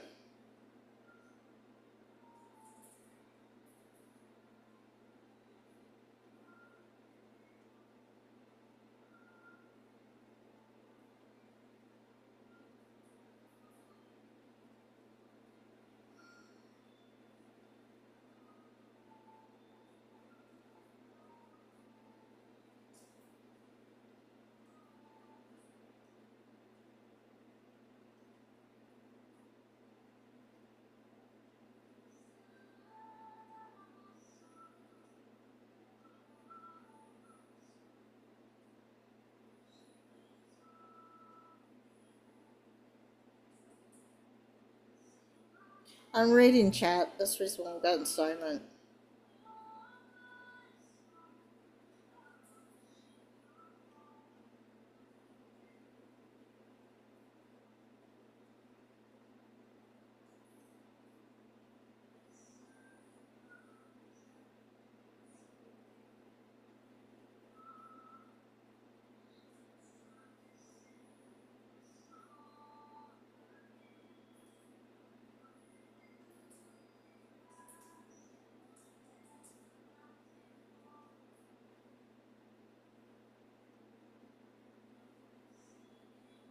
Okay, so the heritage of the righteous and the calamity of the wicked. So this is a good one. Psalm 91 is a good one, but praying prayers of protection. Psalm 37, do not fret because of evildoers. See, we do not have to fear. There's nothing to fear when you put your faith and trust in God the Father and Lord Jesus Christ. You don't have to fear, nor be envious of the workers of iniquity, for they shall soon. Here's important. They shall soon be cut down like the grass and wither as the green herb. Trust in Jehovah and come on, don't do that to me. All right, what? Of course you would do that. Let me see if I can get that box out of the way. There we go. Trust in, verse 3, trust in Jehovah and do good, dwell in the land and feed on his faithfulness. Delight yourself also in Jehovah, and he shall give you the desires of your heart. Commit your way to Jehovah, trust also in him, and he shall bring it to pass. He shall bring forth your righteousness as the light, and your justice as the noonday. Rest in Jehovah and wait patiently for him. Do not fret because of him who prospers in his way, Because of the man who brings wicked schemes, here, this is critical. Because of the man who brings wicked schemes to pass. Cease from anger and forsake wrath. Do not fret, it only causes harm. For evildoers shall be cut off. But those who wait on the Lord or on Jehovah, they shall inherit the earth. For yet a little while, and the wicked shall be no more. In other words, the wicked is going to go out of here. Indeed, you will look carefully for his place, but it shall be no more. But the meek shall inherit the earth, and shall delight themselves in the abundance of peace. I am ready for the abundance of peace. I don't know about you guys. Verse 12, the wicked plots against the just and gnashes at him with his teeth. Do you guys see, haven't you seen the gnashing of the teeth on the certain groups of people?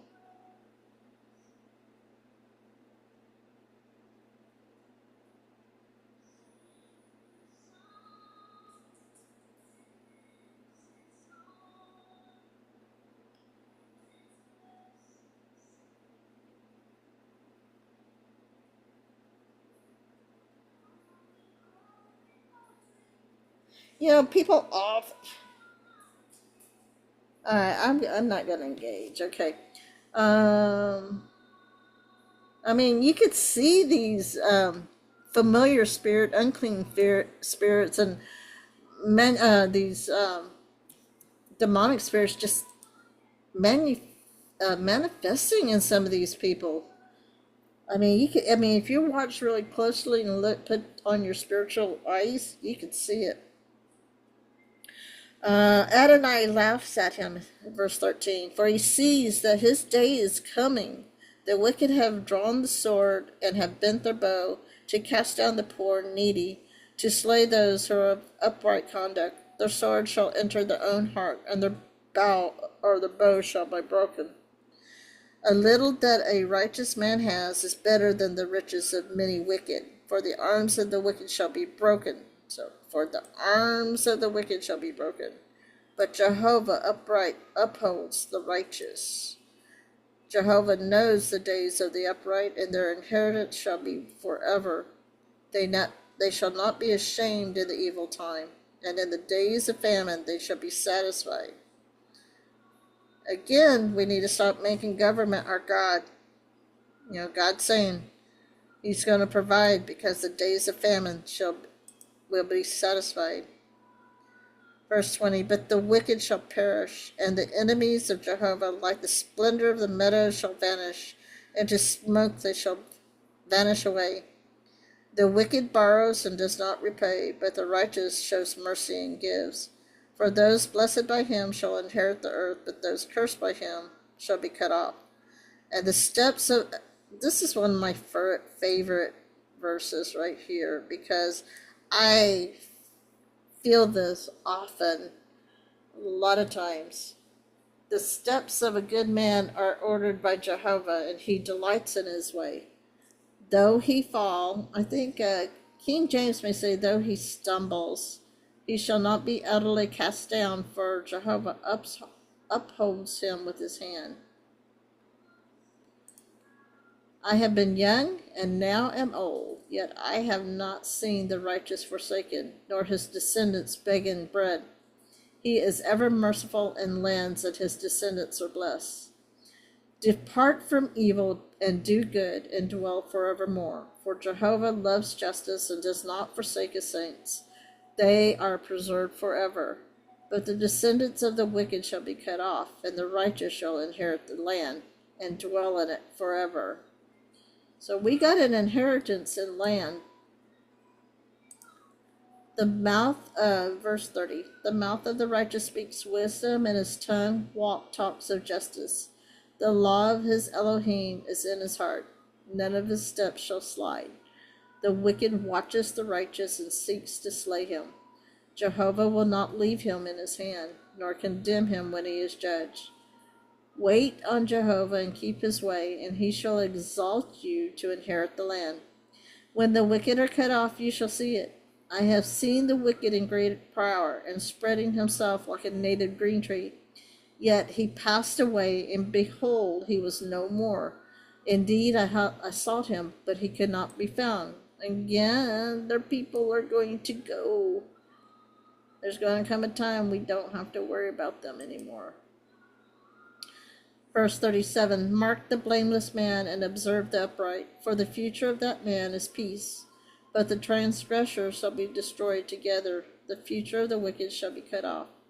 But the salvation of the righteous is from Jehovah, and he is their strength in the time of trouble. And Jehovah shall help them and deliver them, and he shall deliver them from the wicked and save them, because they trust in him. Trust in the Lord with all your heart, and lean not on your own understanding. In all things acknowledge him, and then he will keep your path straight.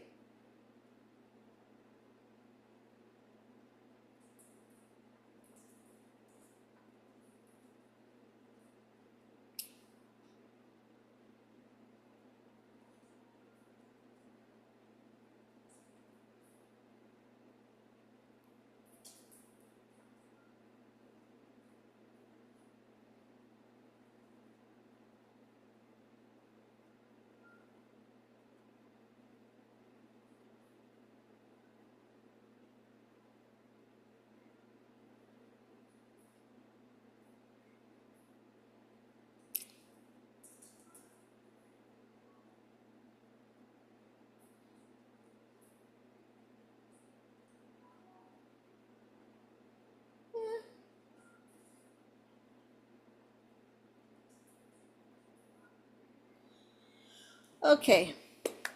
All right.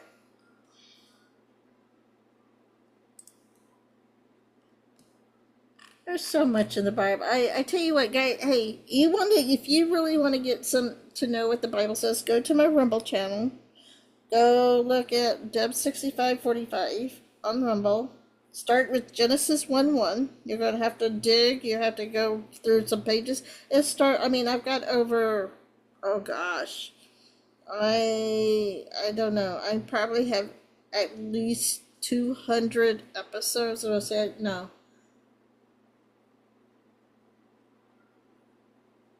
I have over 200 episodes, which would be over 200 hours, because some of them are like 2 hours long, some of them an hour and a half long.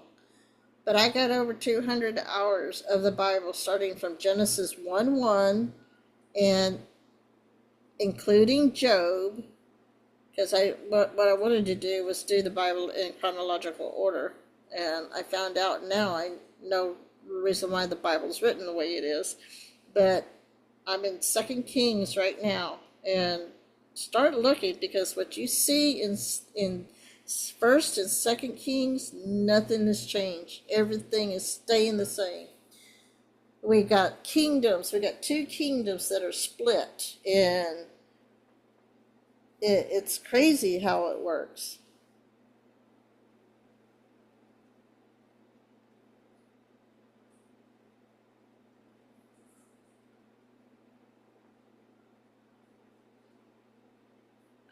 Anyway, so I'm moving on. Maybe next week I'll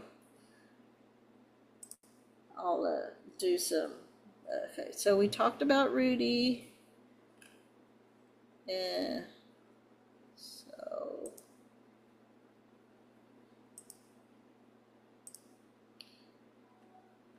maybe I'll start doing scripture again. Scripture reading again. I'm trying to think. Where should I go from here? I tell you what, I don't know if y'all have heard of this. I've never heard of this, so I don't know exactly, but it looks like it's a time to come together to worship. And so there's this organization, or this,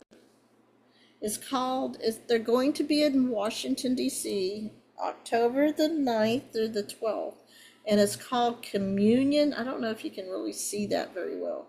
but it's Communion America.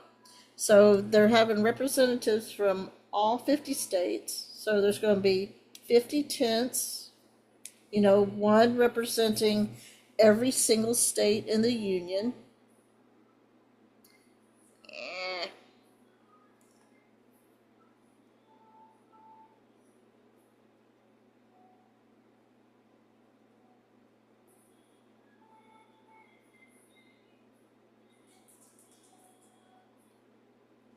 Are you warning me? Are you referring to me? I'm not here. Are you talking about your conversation? But anyway, so let's see. So anyway, it's only the blood of Jesus and the presence of Jesus that shifts a generation. So come to the table. 2025 is the time to gather, not around celebrity personalities, but for a great communion. Revival centered on Jesus, who is alive, well, and moving right now in this generation. He is the dream of a generation. We are gathering on the National Mall in D.C., Washington, D.C. for 4 days, October the 9th through the 12th, in 50 tents of non-stop worship, one tent for each state, with thousands of worshipers, prayer, gospel proclamation, and commissioning every night. On October 11th, we will host a communion table the length of the whole National Mall in Washington, D.C. It's a festival around the presence of God. So the story, nothing like this has ever been done before, with an over mile long communion table, and the Church of America coming as one voice around God's presence and the gospel. But this is not about novelty. This is a God story. God has dramatically confirmed this, and we are believing for a historic move of God, a great communion revival. Watch the story to the end. So that gives the agenda. Free admission. And I mean, I wish I could go. It would be nice. So, and there are 40 days of fasting. So you can do that too. And if I will put the link in the chat if you want.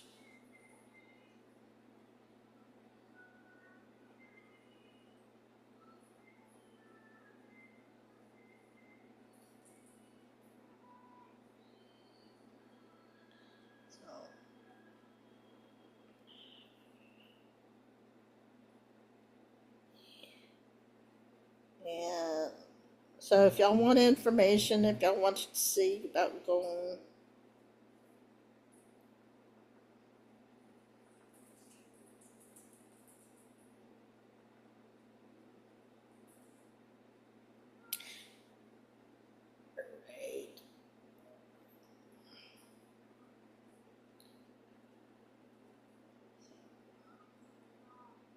and if somebody can, if there's anybody in D Live, it can take that link and put it in the other platforms like Rumble and Vaughn, and I don't know if we still have Getter or not, but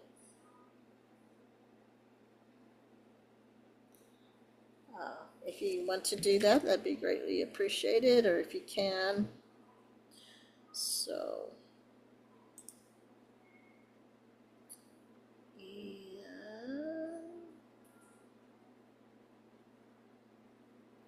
Let's see, where else can we go?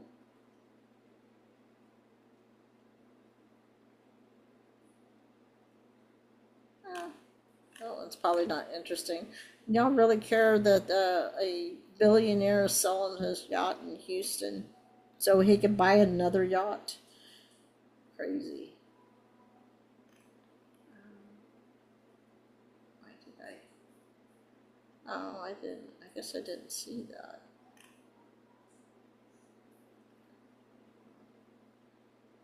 I tell you what, when you have a conversation, it sure does make this show go by fast. We're coming up on the, for me, it's the 1 o'clock hour, coming up on the 3 o'clock hour, 4 o'clock hour. And that is, I think, is interesting because that means I still got an hour to go.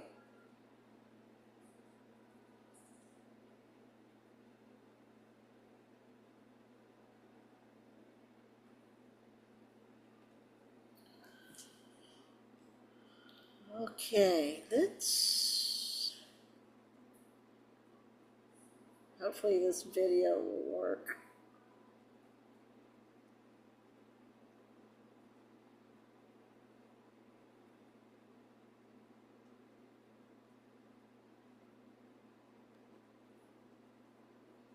Okay, this is only 19 seconds. Okay,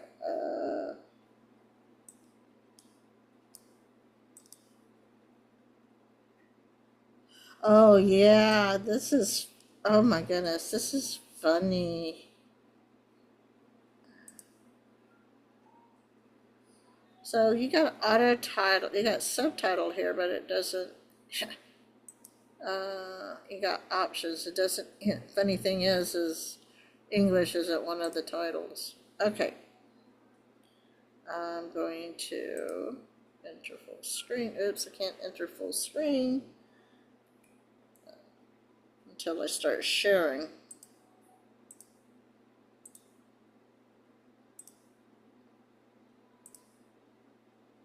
I have to put this. This is so funny. I saw this.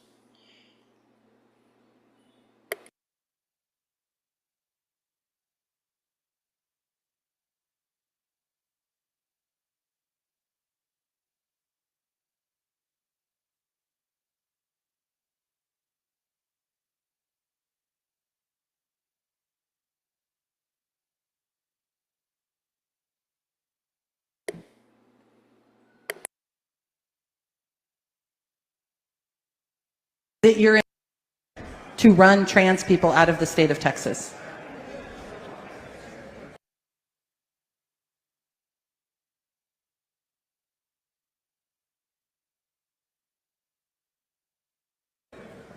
No? Just out of the bathroom.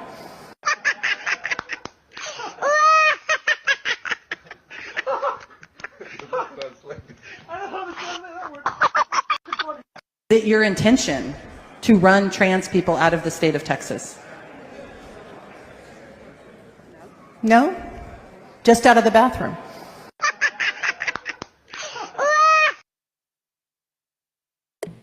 Can you believe they're still fighting in Texas? I mean, oh my God. After they, the state, let's see, the state house in Texas voted on the trans bathroom issue. You had these Democrat men went into the women's in protest. I mean, that's crazy. Who would do that?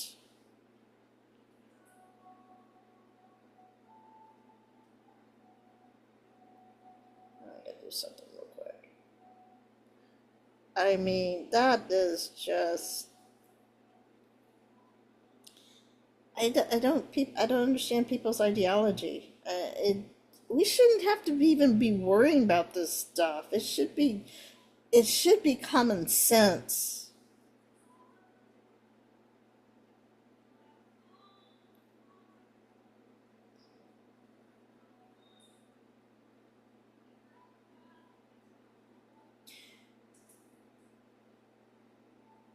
Oh my gosh.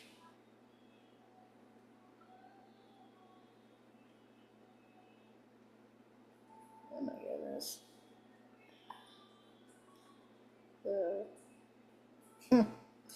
Anyway, so I saw that. I thought it was funny because apparently the idea is like, are you kidding me? No. We just want them out of the bathroom. We just want men out of the bathroom. What is so hard with that? Why is that such a hard idea to understand? Get the man out of the women's bathroom.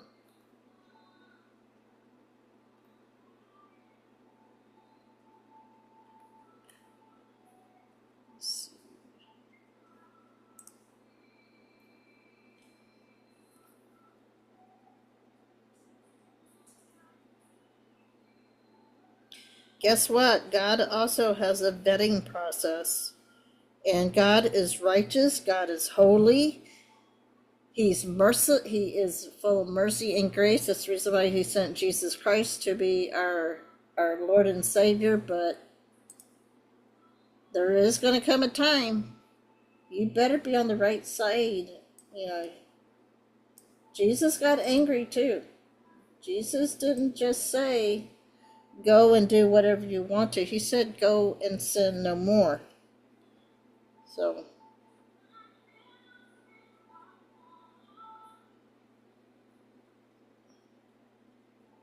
yeah.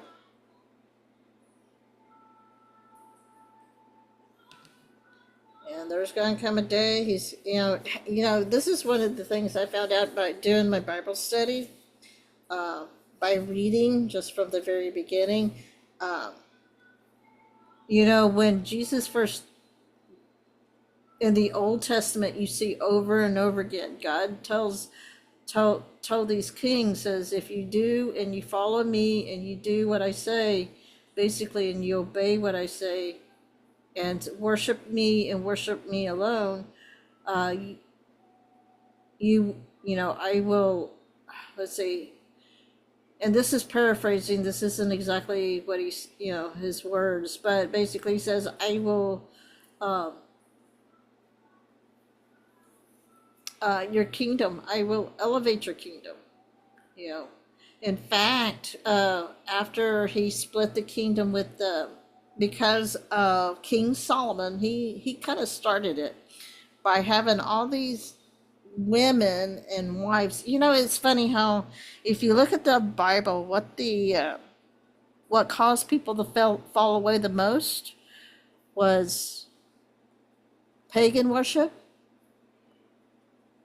climate change. Because these false gods, they all were tied to the climate. These false gods were tied climate. What do we have today? Climate change. They were tied to fertility. What is that tied to? Sex, right? And then they were tied to the child sacrifice. What do you have for that? What do we have that for today? Abortion, right?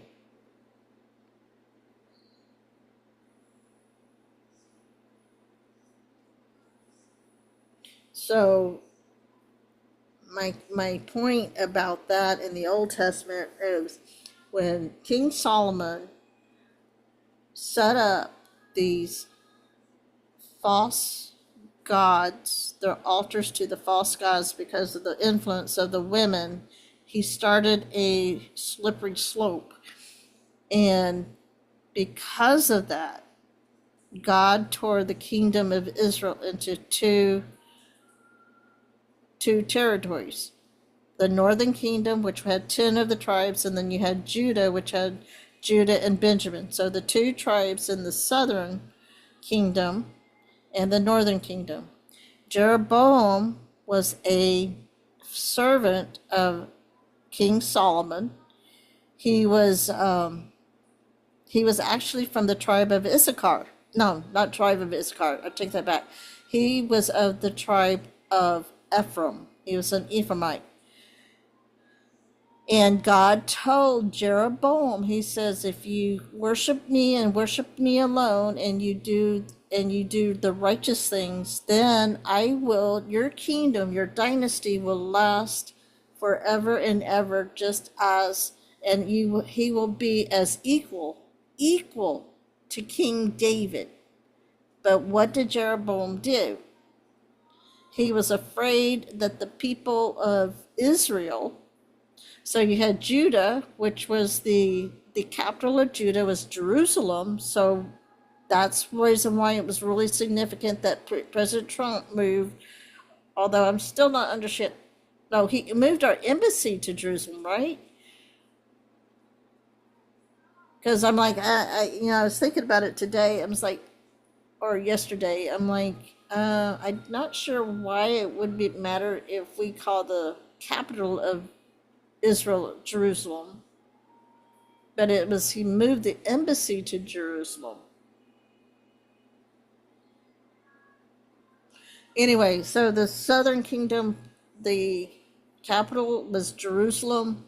That's where the temple, that was where King Solomon had made the built the temple for people to go and worship God. Well, Jeroboam, what he did, because he was afraid that if the northern kingdom went to worship God in the temple in Jerusalem, if they would travel all the way over there, then they would want to stay in the southern kingdom.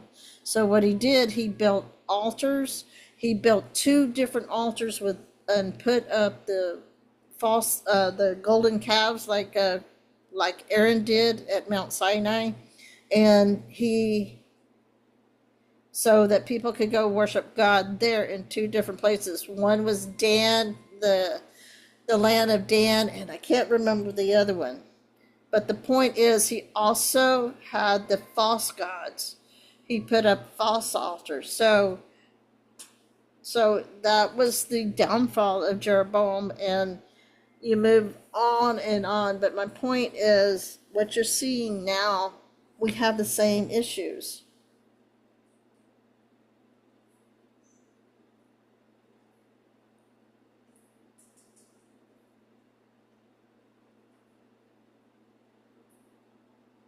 Yep, those darn women, Queen Sheba.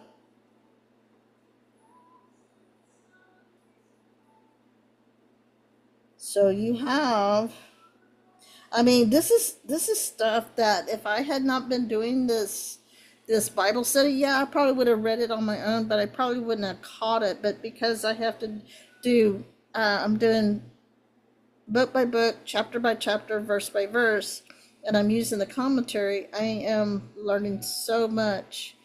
And God will just show me things, and something will just come over me, and I'll just like, oh, don't you see what's happening here in the Old Testament? This is what we're facing right now. We're facing it. And if I really, I don't know, forget it. Anyway, here's another one I thought would be funny. This is funny. This is so.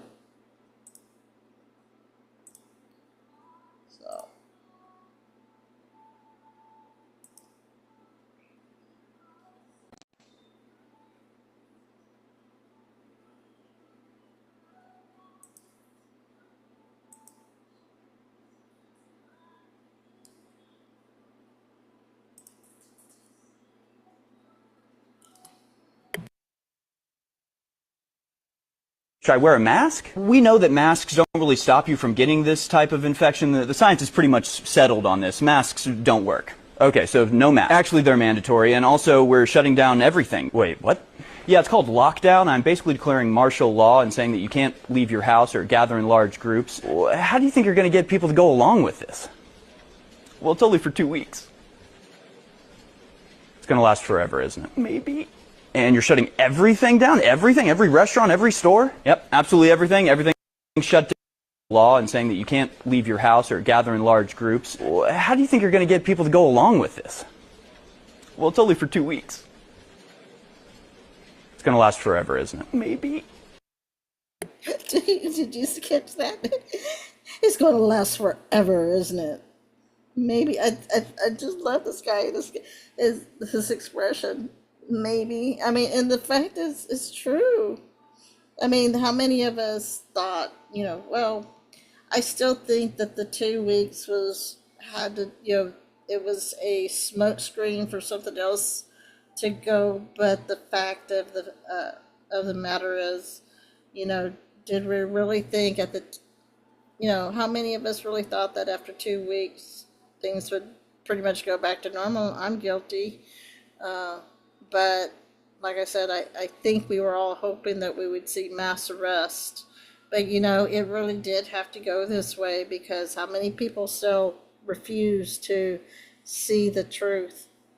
They still being blindsided or brainwashed about what's going on.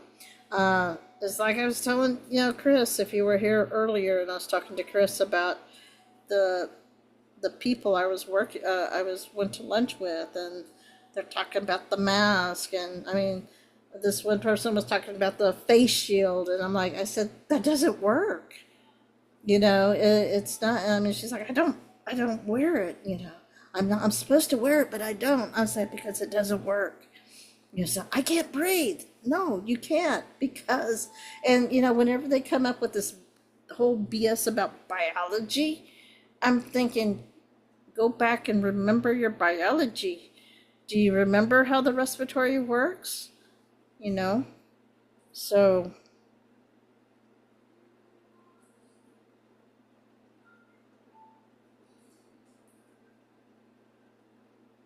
Good morning, Canadian Bacon. All right, here we go.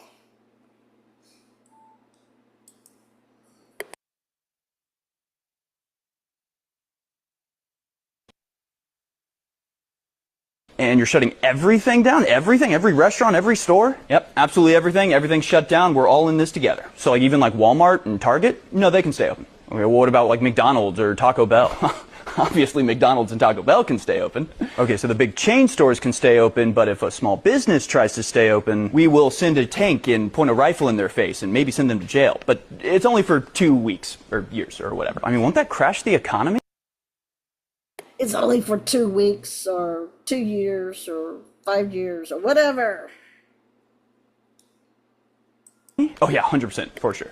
Okay, but this stops the virus. It does not, no. Okay, other than masks that don't work and lockdowns that don't work, is there anything else you suggest that we do? Oh, I'm not suggesting anything. I'm imposing plastic barriers and social distancing as well. Okay, so those work. No, of course not. It's ridiculous. Just think about it. But we do encourage contact tracing, where you download our app to your phone and then use it to log everywhere you go and everything you do and everyone you interact with. It sounds like a precursor to vaccine passport. No way, that's crazy. Hey, by the way, we sent a investigative team to figure out the origins of the virus. Oh, so you're investigating the lab? No. Okay, well, who are you sending to investigate? The guy who runs the lab. Yeah, this sounds suspicious. It's not. I mean, the whole thing sounds sketchy. Nothing you're saying really makes any sense. And it seems like the same people imposing the masks and lockdowns are the same people that are benefiting from it. And it seems like it's going to have way worse long-term effects than the virus itself. And the baby started to cry. Should I wear a mask? We know that masks don't really stop you from getting this type of infection. And over her shoulder, his busy wife said to the ball player, "Change the baby." And he was a young fella, and he was embarrassed in front of Danny, and he said, "What do you mean, change the baby? I'm a ball player. That's not my line of work." And she turned around, put her hands on her hips, and she communicated. She said, "Look, Buster, you lay the diaper out like a diamond. You put second base on home plate. You put the baby's bottom on the pitcher's mound. You hook up first and third, slide home underneath, and if it starts to rain, the game ain't called. You start all over."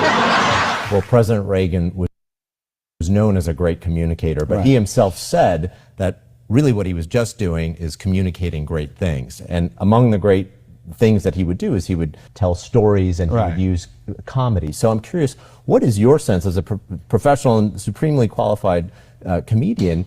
What was his sense?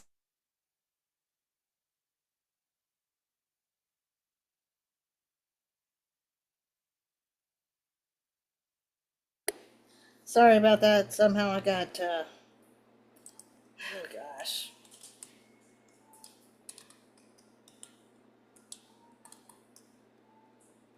Technical issues, as always. Everything got hung up.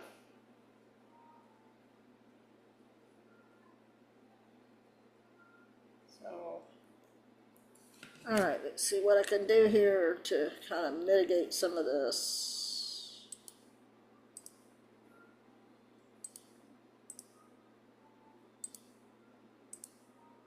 But I hope you like that whole thing about the baby, Ronald Reagan, but that was not planned, so that was actually. But how did you like that about the whole corona stuff, that virus stuff. So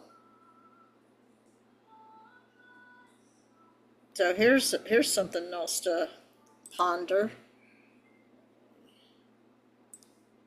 This is a little bit longer.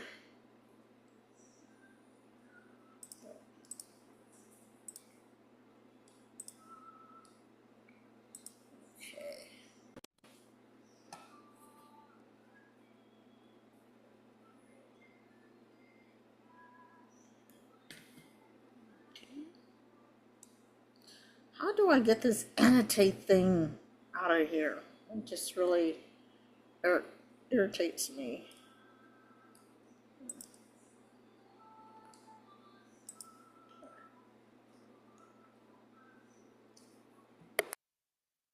That 1913 was the year we actually lost control of our country, right? Oh, and just for historical context, World War I started in 1914. I mean, look, I'm sure that was a coincidence, but let me just tell you all the things that were created in 1913. First, the Federal Reserve, which is neither federal nor has any reserves. It's basically a private bank that just controls all of our money. Second thing created in 1913 was the IRS. And I'm sure it's just a coincidence that it was created the exact same year that a private bank took over all of our money. Yeah, I'm sure it's a coincidence that that was the year they started taxing you. Like, you work, they print, and then you pay them back with interest. Yeah, that makes sense. The next thing created was the Rockefeller Foundation. Yeah, and let's be real, that was all about and remember what they did in 1980s, you're too, basically they were saying that you're too stupid to know how to manage your money. You can't save money. So we're going to have IRAs. Because, surprise, surprise, Social Security was going to go broke. Well, because they pilfered out of Social Security. It's the Ponzi scheme. So it's going to go broke. So it's going to go broke. And if you're going to save for retirement, that whole IRA stuff, that was all just another way for them to put their hands in your pockets. Not just another way to tax you on capital gains. And if you needed that money, you want to use that money before. I mean, they set all these regulations about how old you had to be, how long you had to have it into your IRA account, how old you had to be before you could take it out, how long they set all these regulations. You got to be 59 and a half and have it for at least 5 years. And then if you're older than 59 and a half, but there were all these regulations. And if you used it ahead of time, not only did you get a 10% penalty, but then they would charge you, or they would tax you on any capital gain interest that you have it. If you took it out before you hit 59 and a half, or before you had it you had the account for 5 years or more. That's what they did.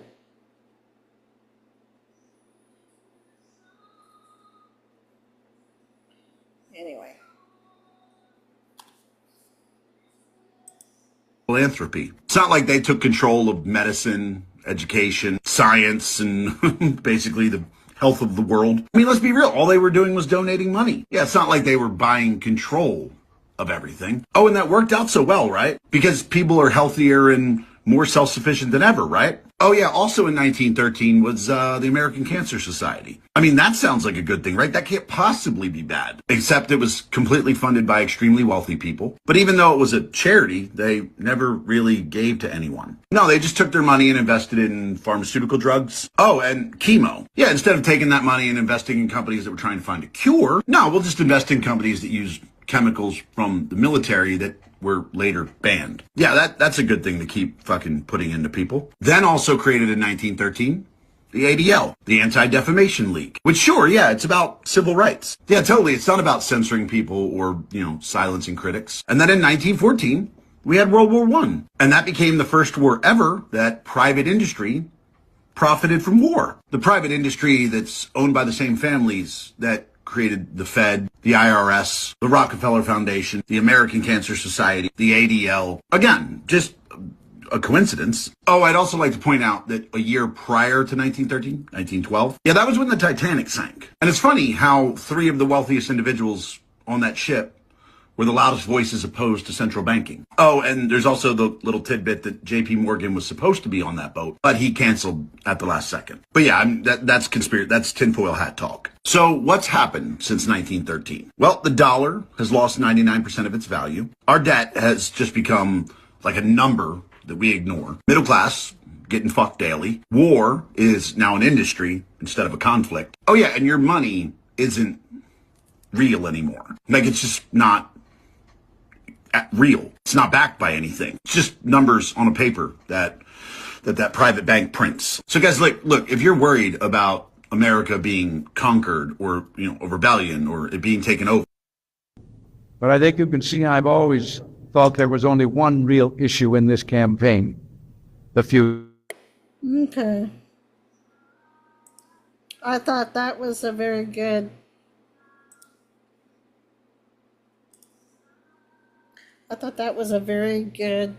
synopsis of what happened. Hey, Jeff Wickham, how are you this morning? And I said hi to you. So for those if you're just now joining, good morning, welcome. This is On a Wing and Prayer. This is Deb65 sing on Patriots Soapbox. Thursday mornings, 2 a.m. to 5 a.m. Eastern, and then Saturday evenings from 7 p.m.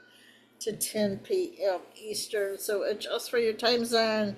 And if you guys, so I'm probably going to be kind of scarce for the next couple months on Saturdays because my football season started, and as you saw last week, I my grandson, they started their football. Actually, they had their first game last Saturday, and they lost by conversion points. Literally, they lost by 2 points. So, and the team they played was the same team that they beat to get to the finals, to the Super Bowl last year. So that team that they played was not very happy with them in the first place. But I hope y'all, we got some great hosts who come in and help. So I'm thankful for Pam or whoever helped out last Saturday, and be thankful for whoever will help out this Saturday. So anyway, here we go. Here's another good one I have.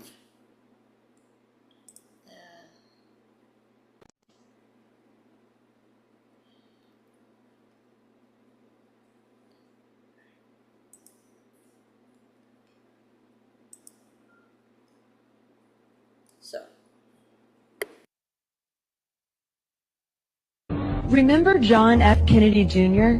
He was declared the front-runner for the New York Senate seat back in 1999. Days later, his plane crashed into the Atlantic Ocean, and his rival, Hillary Clinton, was elected senator. Mary Mahoney was a Clinton White House intern. She knew enough of the inner workings of Bill's sexual advancements to be a star witness during the Clinton impeachment trials. She was brutally executed at a Starbucks she was managing in 1997. In 1993, White House counsel Vince Foster was found dead in Fort Marcy Park near D.C. He supposedly killed himself, and among a lengthy list of potential foul play, the bullet was never found. Then there's James McDougal, a key witness for White House prosecutors. He was serving his 3-year sentence for bank fraud at the Fort Worth Federal Medical Center in Texas. And just before he was to give a testimony before the grand jury, McDougal suffered a heart attack in solitary confinement. In 2015, Walter Scheib, a White House chef hired under Bill Clinton, joined the list. His body was found at the bottom of a river, nearly 2 miles from the base of the trail. Let this be a lesson to you if you're a chef. I mean, notice, how many chefs that are tied to the White House have mysteriously passed away in the last few years?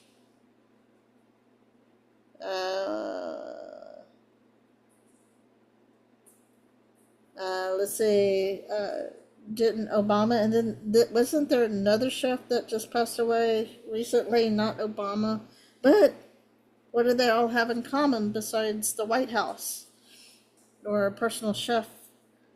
And the bodies, waters. Water is one of those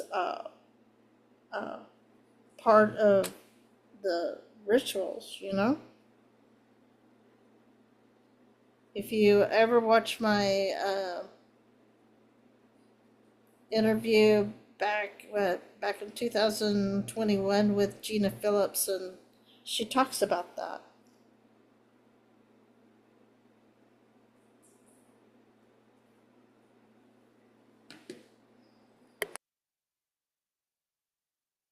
He was reportedly hiking. An autopsy determined that Scheib's death was accidental drowning, but he might have known too much.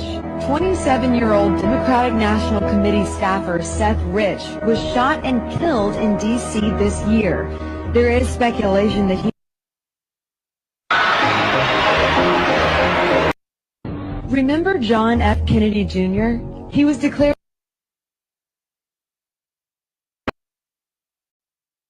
Okay, so what was the date on Vince Foster? Let's see.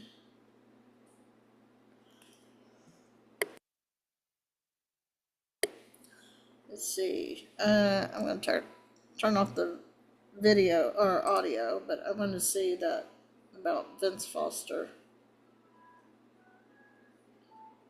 Because Seth Rich was July the 10th, and I saw something about Vince Foster was July something. So I just want to run this through real quick. Okay. Oh, July the 20th. Okay, 1993. I was gonna say, what a coincidence! What a coinky dink. Oops, I guess I had already stopped the share, so what a coinky dink.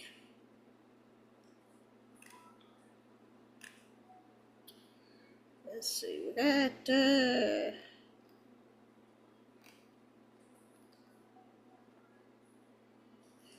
we only got about a little over 30 minutes.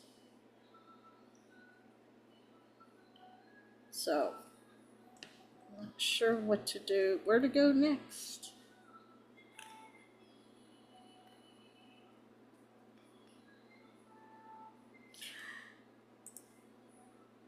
This is an article, I don't know, who knows, maybe Aaron will touch on it Saturday, but here's something that is interesting. So this came out, let's see, so this was out on Monday, September 1st, and this is actually the Irish Times. So what is GPS jamming, and why would Russia target flight carrying Ursula von der Leyen? So EU Commission chief landed safely, but interference could have set plane off course. Let me kind of...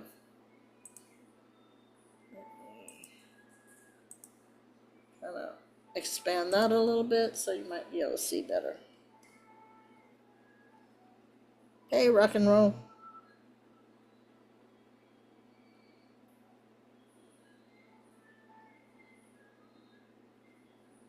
Good morning. So, a plane carrying European Commissioner President Ursula von der Leyen was hit by GPS jamming over Bulgaria in a suspected Russian operation. I like that suspected Russian operation. Everything is Russia, Russia, Russia. The plane landed safely in Plovdiv Airport, and Ms. von der Leyen will continue her planned tour of the EU nations. Whoops. I wish I could get rid of these advertisements. I find them very distracting, and I don't like them. I wish I had an ad blocker I could use. Let's see.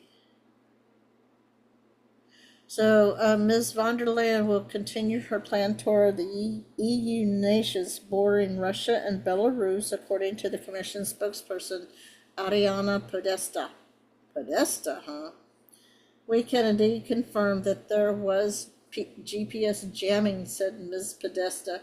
We have received information from the Bulgarian authority that they suspect that this was due to blatant interference by Russia.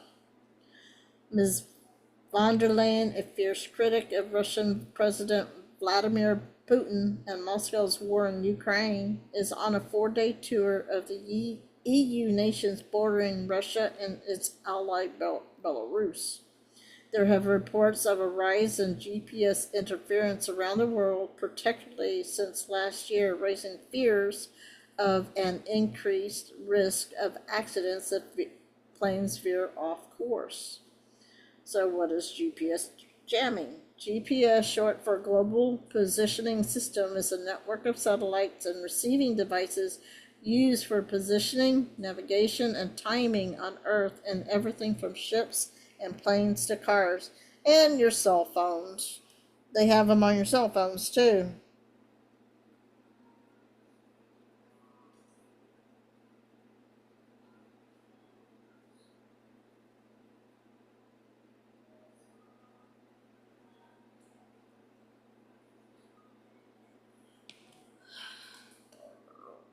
Get rid of these advertisements.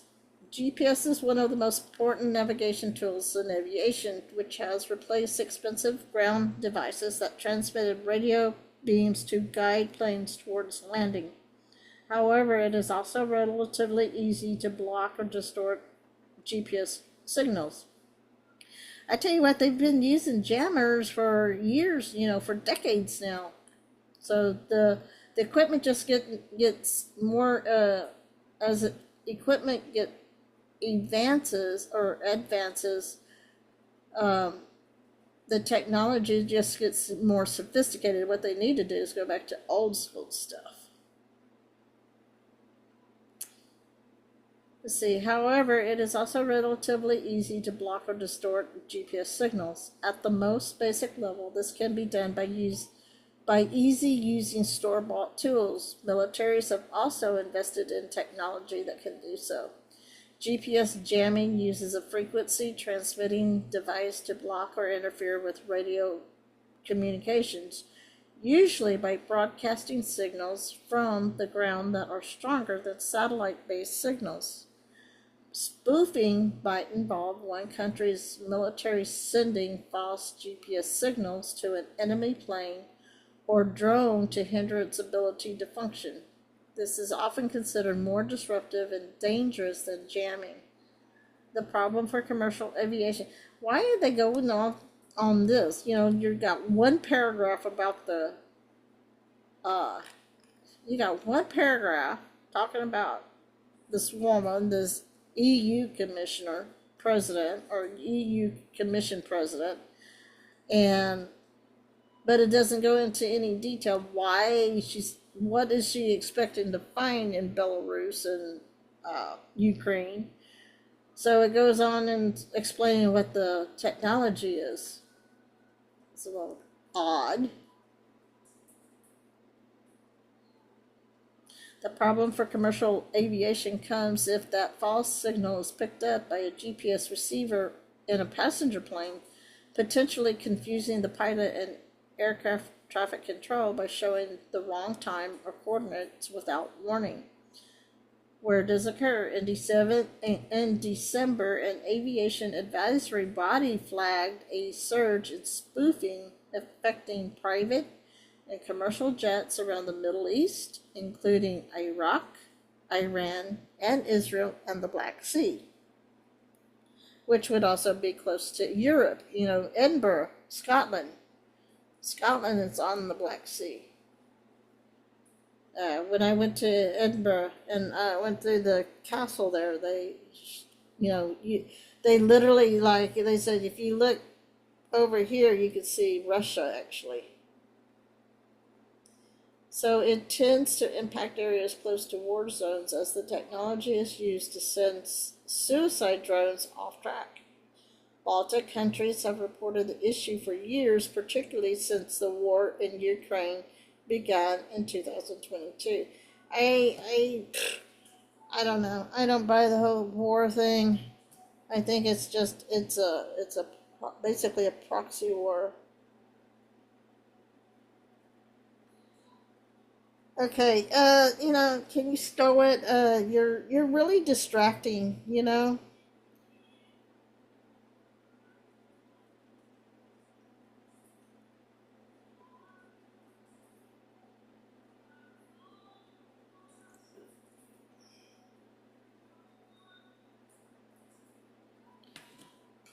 I don't usually mute people, but come on, this guy is spamming and he just keeps doing it, and it's been doing it for the last hour. So guys, I apologize. Like I said, I don't usually do it. I mean, I definitely don't block. I don't ban because, well, one thing, I don't have the capability to do it off my phone, but I will mute for 5 minutes. I know, I'm pretty sure this guy has ran people off. I know I don't get a lot of listeners during this time of day anyway, but I'm just,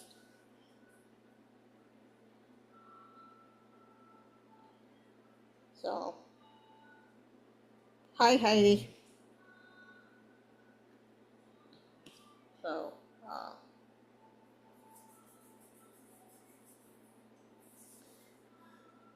anyway, get back. Over the past 6 months, jamming has worsened. And if this person comes back and says, oh, freedom of speech, good grief, you know what? There's a consequence to. Usually I give warning, but I'm tired.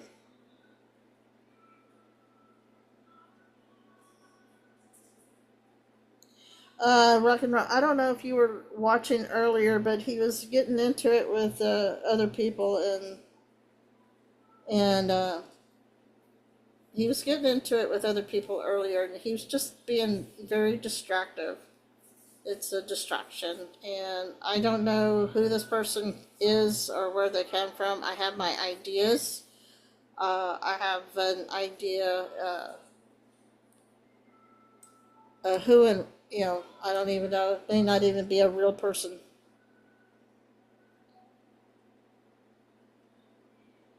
Hi, Poe. Yeah, I try to be easygoing, but sometimes I just get so tired of people coming in and just wanted to distract.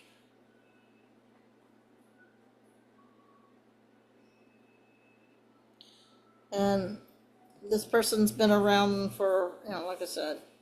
So over the past 6 months, the jamming has worsened around the Baltic Sea, according to Laurie Soanai, a Finnair pilot and Finnish Pilots Association Safety and Security Committee Chair.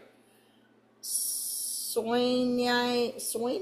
I don't know how to pronounce it. So GPS jamming now occurs in an area extending from Poland. Who's been in the news lately. Poland, right? Across the Baltic states to the Swedish and Finnish coast, also affecting lower altitudes and maritime traffic. While politicians and European officials have pointed to Russia as the main culprit in the Baltic states, Western militaries, including U.S. and British forces, could be using some form of the technology in parts of the world. So why is it a problem for airlines? Most modern airlines have a variety of sensors and sources to determine their positioning in addition to GPS, meaning they can fly if there is interference. However, according to pilots and industry experts, airlines will rely primarily on GPS. If jamming or spoofing occurs, GPS might be switched off and cannot be reset for the remainder of the flight in many cases. And I don't know, I think it was Dawn today, Dawn and Barb and Tim, and I think they were, or maybe it was Gerard and Ollie. They were talking about Monkey Works, and he was talking about the different what's going on overseas with the airlines.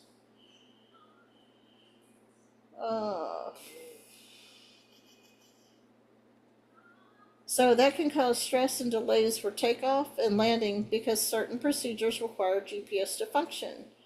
GPS navigation is also the form of navigation for some private jets. Given the diverse nature of jamming and spoofing devices, it is difficult for the airline sector to come up with a sweeping technology solution that can mitigate the risk.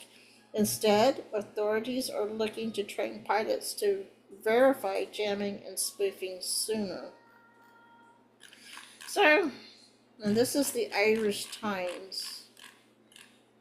So I'd be interested to know what, the EU, the Commission, is this really all about Russia and Ukraine, or is there something more going on? We know that Ukraine really isn't, from whatever I've understand, it really is not a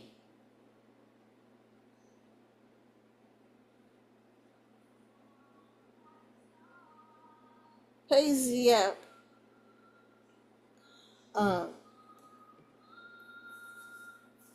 What was I saying about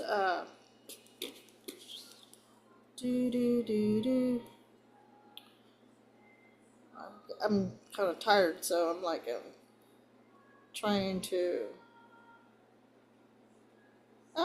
Lost my train of thought. Oops. Oopsies. Oh yeah, Ukraine.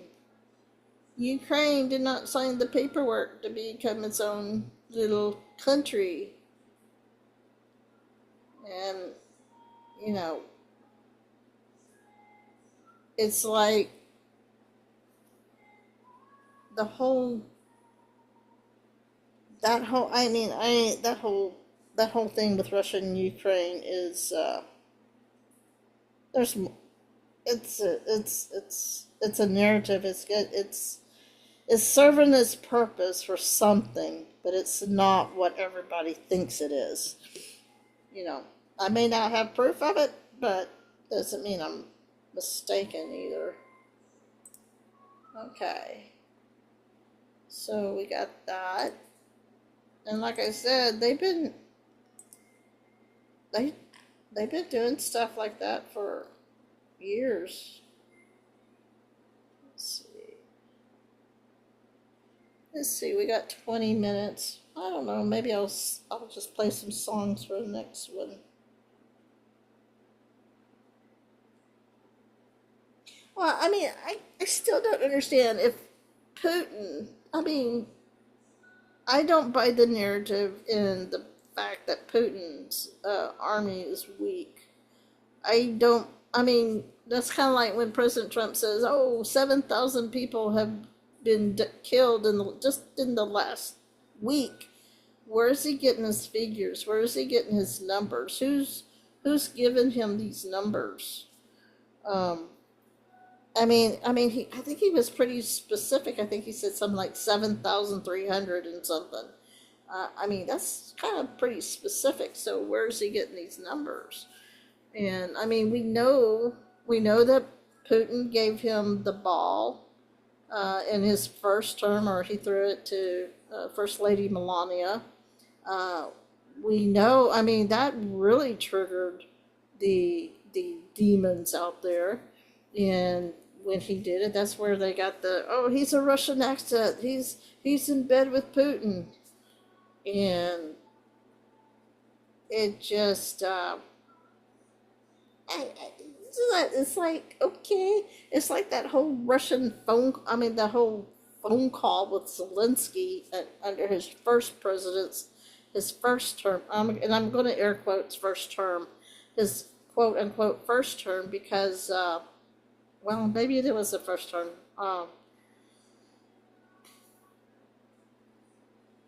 Because why? Nobody has ever, and I keep bringing this up all the time.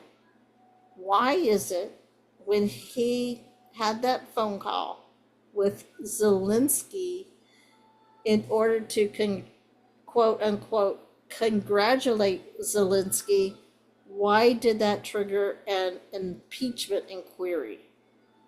Because he's wanting quid pro quo. Really? And yet, where did we get the quid pro quo? We get Biden. How many billions of dollars? How much billions of dollars in equipment did he give Zelensky to end this war? And quote. And yet, it's 3.5 years later, and they're still going on. There's something more to it.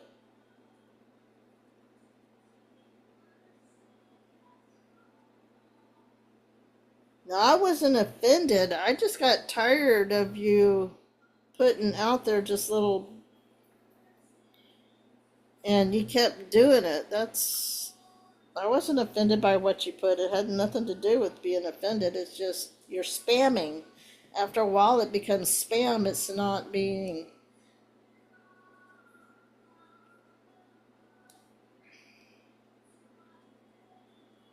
So, let me see if I can find something to play.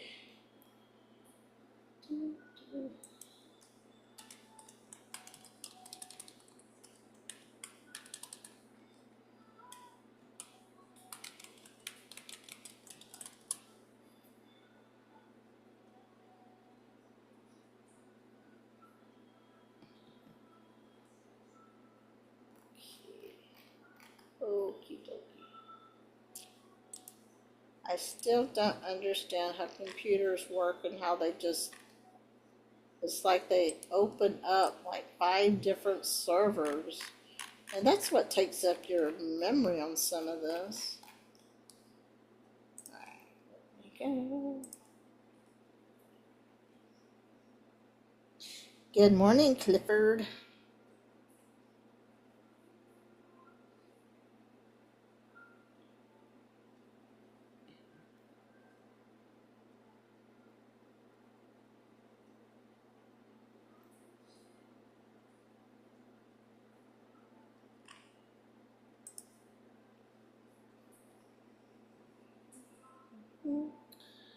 How is everybody doing this morning? Can you believe it? We only have about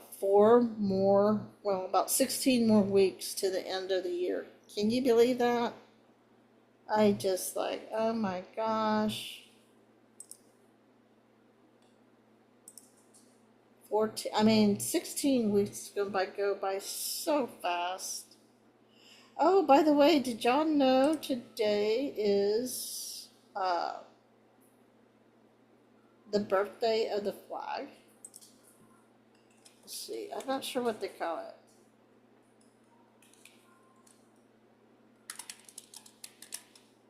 Oh no, that's September the 3rd. This is September 4th. Never mind. I'm not gonna. Anyway.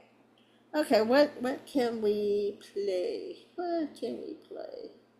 What is there to play? Do I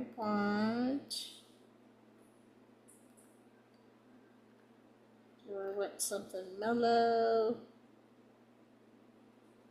Oh, mellow. We call it mellow fellow. I need to get back and go back and find some more of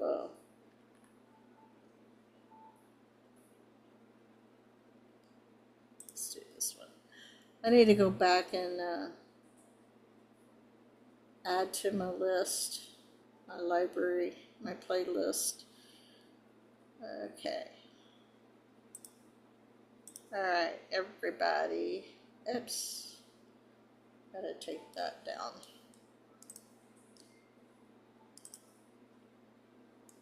Oh, stop. I don't like it when they start when I don't. They start when I don't even. Oh, come on. All right. No. Stop. Thank you. All right, now let me do this again.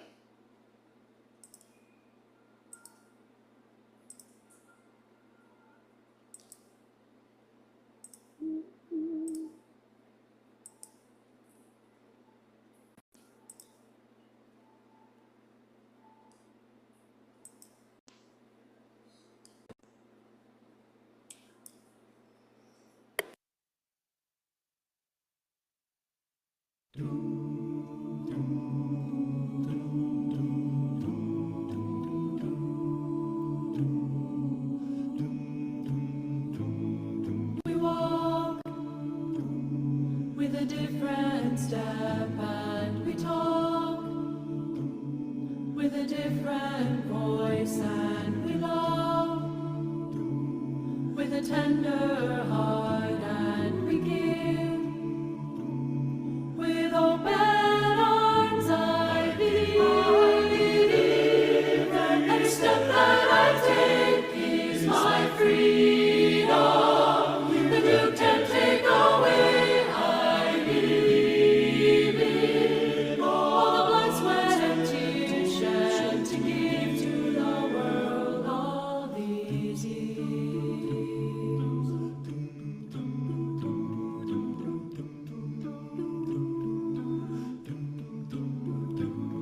We cry for heroes we lose in the fight, for freedom to choose, and they die with honor and dignity. So fly your flag way up high. I believe every step that I take is my freedom, that you can take away. I believe in all the blood, sweat, and tears shed to give to the world all these years.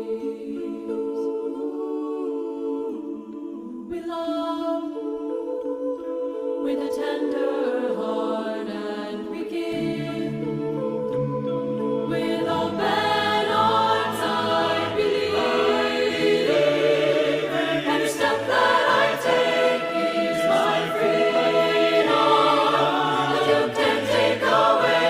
I believe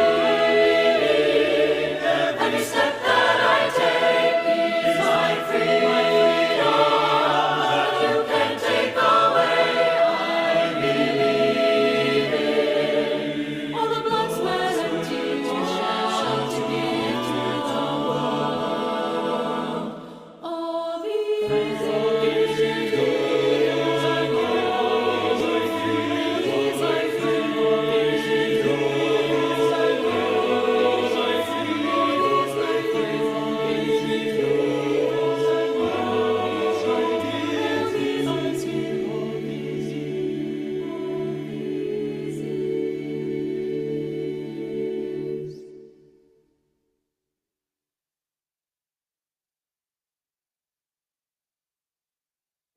Okay. me see if I can find another song. Let's see.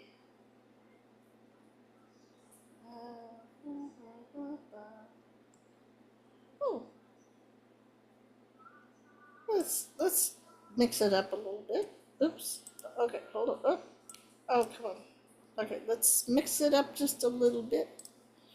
We'll go from a kind of a slow song, nice mellow song, to, we'll mix it up to this one.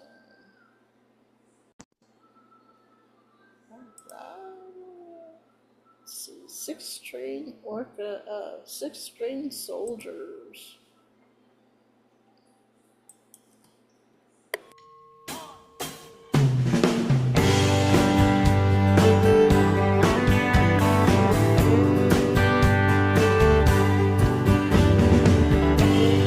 Seems like yesterday, but it was long ago. Jane was lovely, she was the queen of my night. There in the darkness with the radio playing low, and secrets that we share, mountains that we move, caught like a wildfire out of control, till there was nothing left to burn, nothing left to prove. And I remember what she said to me, how she swore that it never would end. Remember how she held me oh so tight. Wish I didn't know now what I didn't know then. Against the wind, running against the wind, young and strong. Strong, we were running against the wind.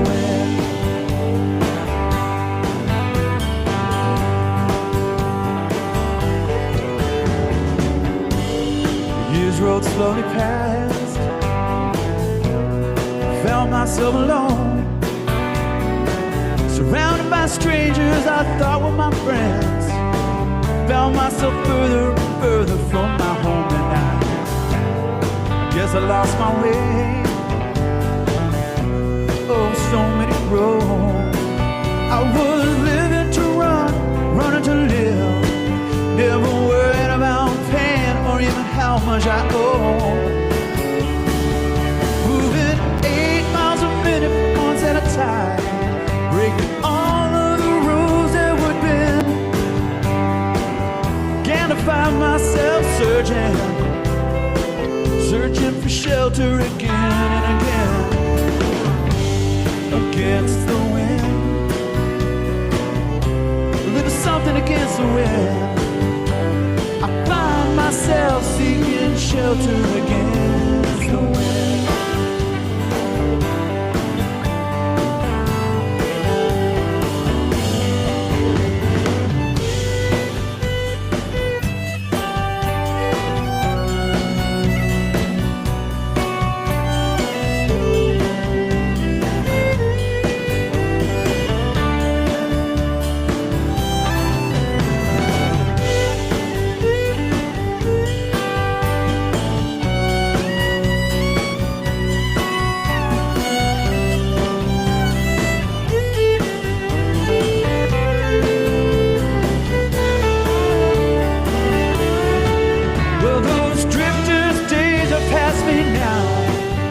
Got so much more to think about. Deadlines and commitments, what to leave in, what to leave out. Against the wind, I'm still running against the wind. I'm holding out, I'm still running against the wind. Well, I'm but still running against the wind, against the wind, against the wind, still running against the wind, running against the wind.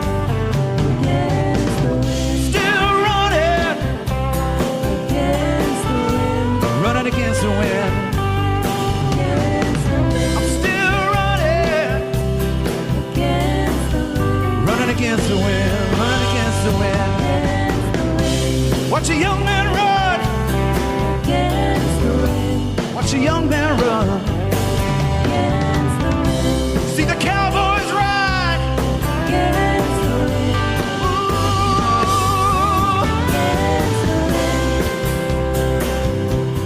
against the wind, against the wind, against the wind, against the wind.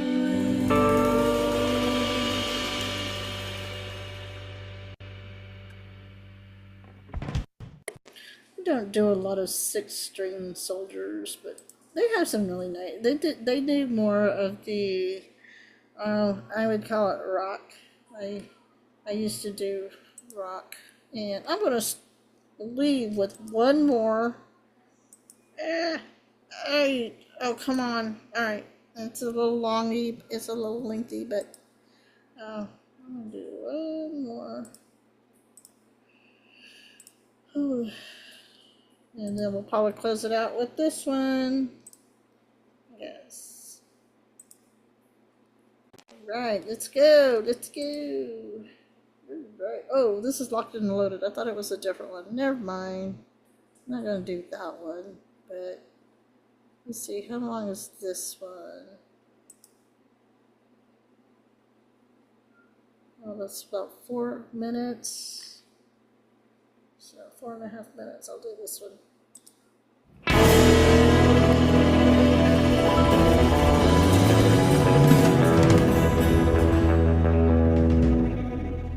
Well, I was toting my pack along the dusty Winnemucca Road when along came a semi with a high-end canvas covered load. If you're going to Winnemucca Mac, with me you can ride. So I climbed into the cab, I settled down inside. He asked me if I seen a road with so much dust and sand. And I said, listen, I've traveled every road in this here land. I've been everywhere, man. I've been everywhere, man. Cross the deserts bare, man. Breathe the mountain air, man. Travel, I had my share, man. I've been everywhere. I've been to Reno, Chicago, Fargo, Minnesota, Buffalo, Toronto, Winslow, Sarasota, Wichita, Tulsa, Ottawa, Oklahoma, Tampa, Panama, Mattawa, La Paloma, Bangor, Baltimore, Salvador, Amarillo, Rockefeller, Barranquilla, Amadilla, Albuquerque. I've been everywhere, man. I've been everywhere, man. I crossed the deserts bare, man.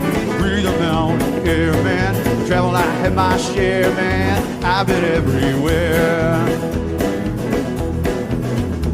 I've been to Boston, Charleston, Dayton, Louisiana, Washington, Houston, Kingston, Texarkana, Monterey, Faraday, Santa Fe, Tallahassee, Glen Rock, Black Rock, Little Rock, Oklahoma, Tennessee, Chicopee, Spirit Lake, Grand Lake, Devil Lake, Crater Lake, Peach State. I've been everywhere, man. I've been everywhere, man. I crossed the deserts bare, man. Breathe the mountain air, man. I travel like my share, man. I've been everywhere. I've been to Louisville, Nashville, Knoxville, Omaha, Shefferville, Jacksonville, Waterville, Costa Rica, Pittsfield, Springfield, Bakersfield, Shreveport, Hackensack, Cadillac, Fond du Lac, Davenport, Idaho, Jellicoe, Argentina, Diamantina, Pasadena, Catalina. See what I mean? I've been everywhere, man. I've been everywhere, man. I cross the desert bare, man. I breathe that mountain air, man. I travel, I had my share, man. I've been everywhere. Take us there, Sergeant Billy!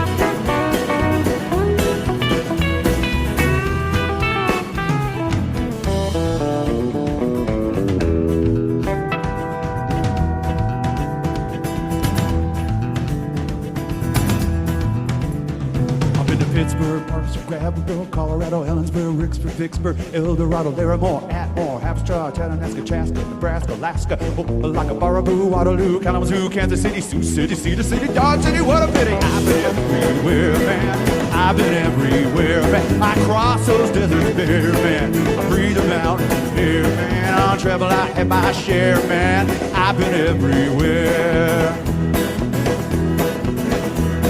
Oh, I've been everywhere.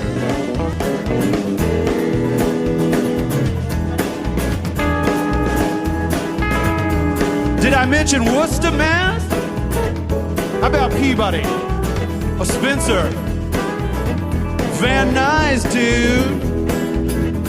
Minnesota? LA? Galveston, oh Galveston. How about the Big Apple? Daytona Beach. I tell you what, I've been everywhere.